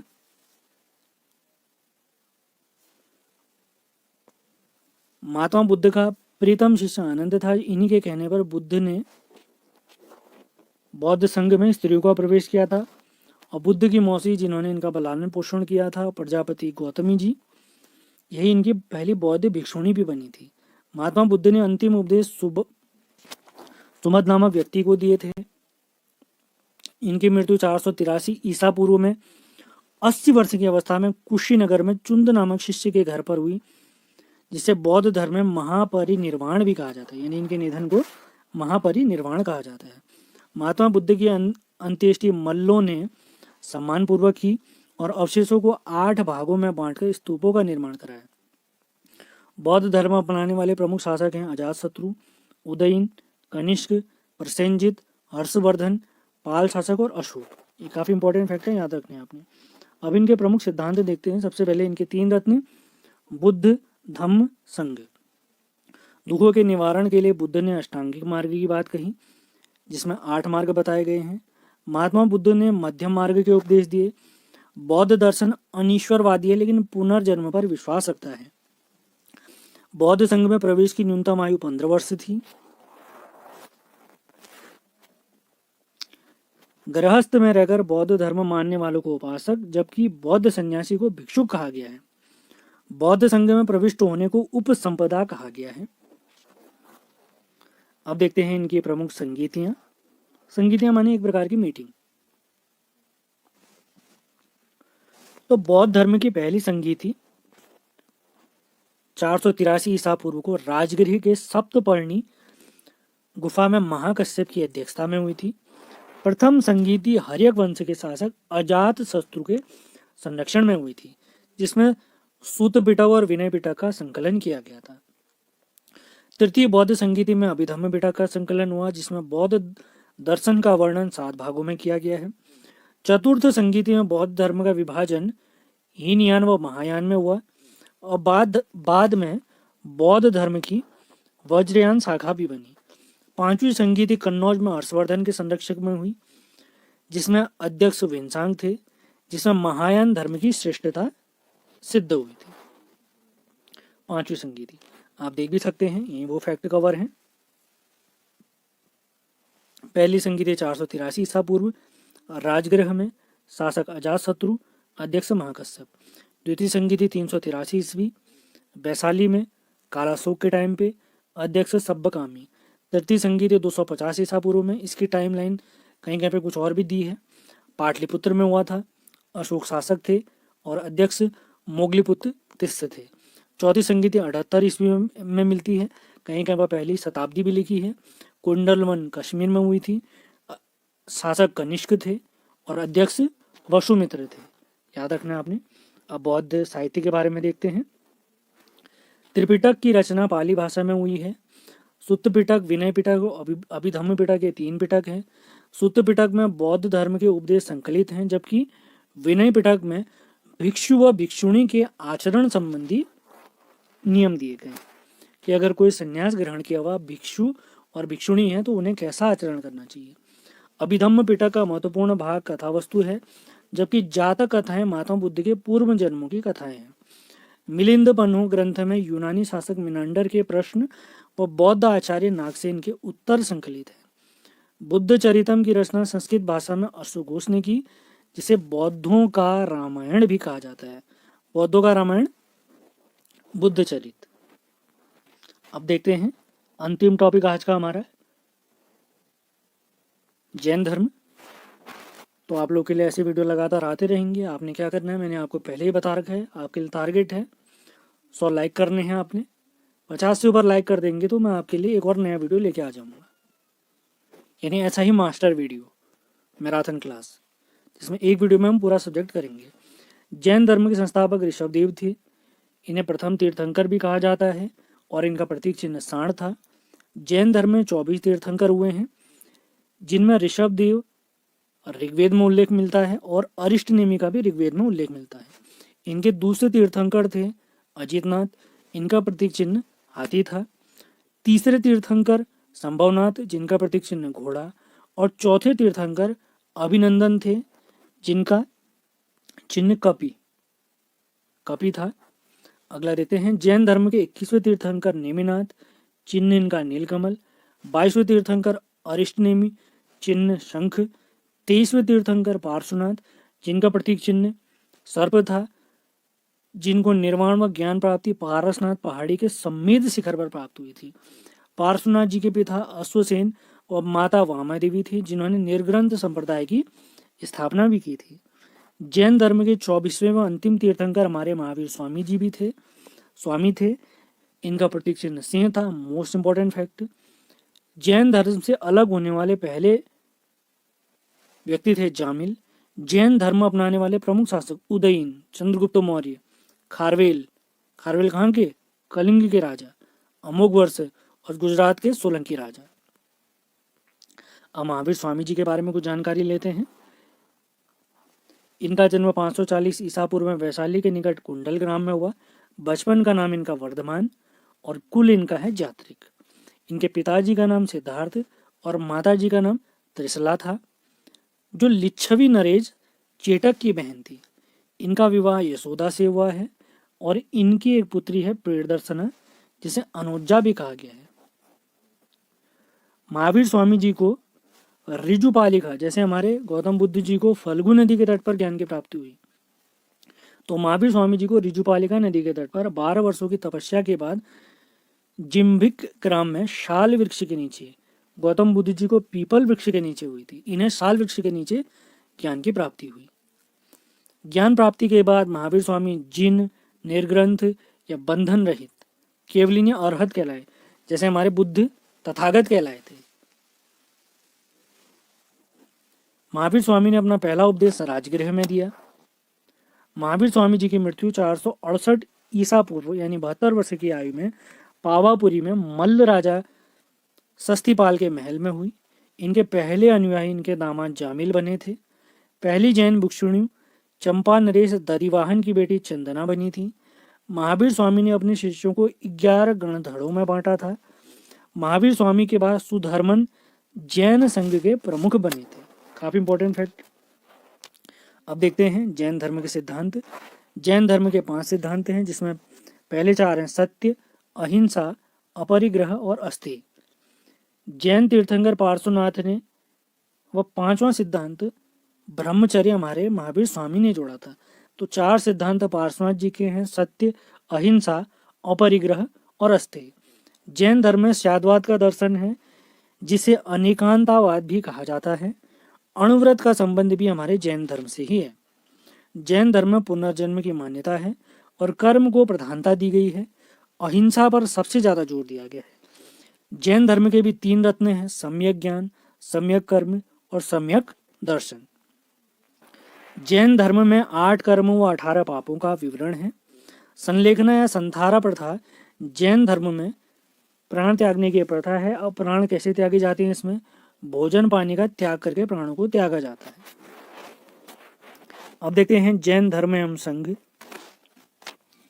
जैन धर्म में भिक्षु व भिक्षुणी सन्यासी जीवन व्यतीत करते हैं, जबकि श्रावक और श्राविका गृहस्थ जीवन व्यतीत करते हैं। इनके भी 2 भाग हैं, श्वेतांबर और दिगंबर। श्वेतांबर श्वेत वस्त्र धारण करने वाले स्थूल भद्र के समर्थक, जबकि दिगंबर नग्न रहने वाले भद्र भाव के समर्थक थे। दक्षिण भारत में जैन धर्म का प्रचार प्रसार भद्र भाव जी ने ही किया था। जैन धर्म की प्रमुख संगीतियां देखते हैं। पहली 322 से 298 ईसा पूर्व के बीच हुई पाटलिपुत्र में, अध्यक्ष से स्थूलभद्र। दूसरे 512 ईस्वी सन 512 में वल्लभी गुजरात में हुई। अध्यक्ष थे देवर्षि क्षमा श्रवण। जैन साहित्य व स्थापत्य देखते हैं। जैन धर्म ग्रंथों की रचना प्राकृत भाषा में हुई और जैन साहित्य को आगम भी कहते हैं। जैन धर्म ग्रंथ आगम में 12 अंग, 12 उपांग और 10 प्रकीर्ण हैं। जैन तीर्थंकरों का जीवन रहित भद्रबाहु रचित कल्पसूत्र में है। जीवन चरित किसमें है? कल्पसूत्र में है। लेखक कौन है? भद्रबाहु है। भगवती सूत्र में महावीर स्वामी के जीवन में क्रियाकलापों का विवरण है, जबकि हेमचंद्र ने परिशिष्ट पर्वन की रचना की है। मैसूर गंग वंश के मंत्री ने गोमतेश्वर में महावीर स्वामी की विशाल मूर्ति का निर्माण कराया। राजस्थान माउंट आबू पर स्थित दिलवाड़ा का जैन मंदिर का निर्माण गुजरात के सोलंकी शासक ने कराया। खजुराहो में जैन मंदिर का निर्माण इम्पोर्टेंट चंदेल शासकों ने, जबकि जैन जल मंदिर बिहार के पावापुरी में स्थित है। प्रसिद्ध जैन तीर्थ स्थल कर्नाटक के श्रवणबेलगोला में स्थित है और जैन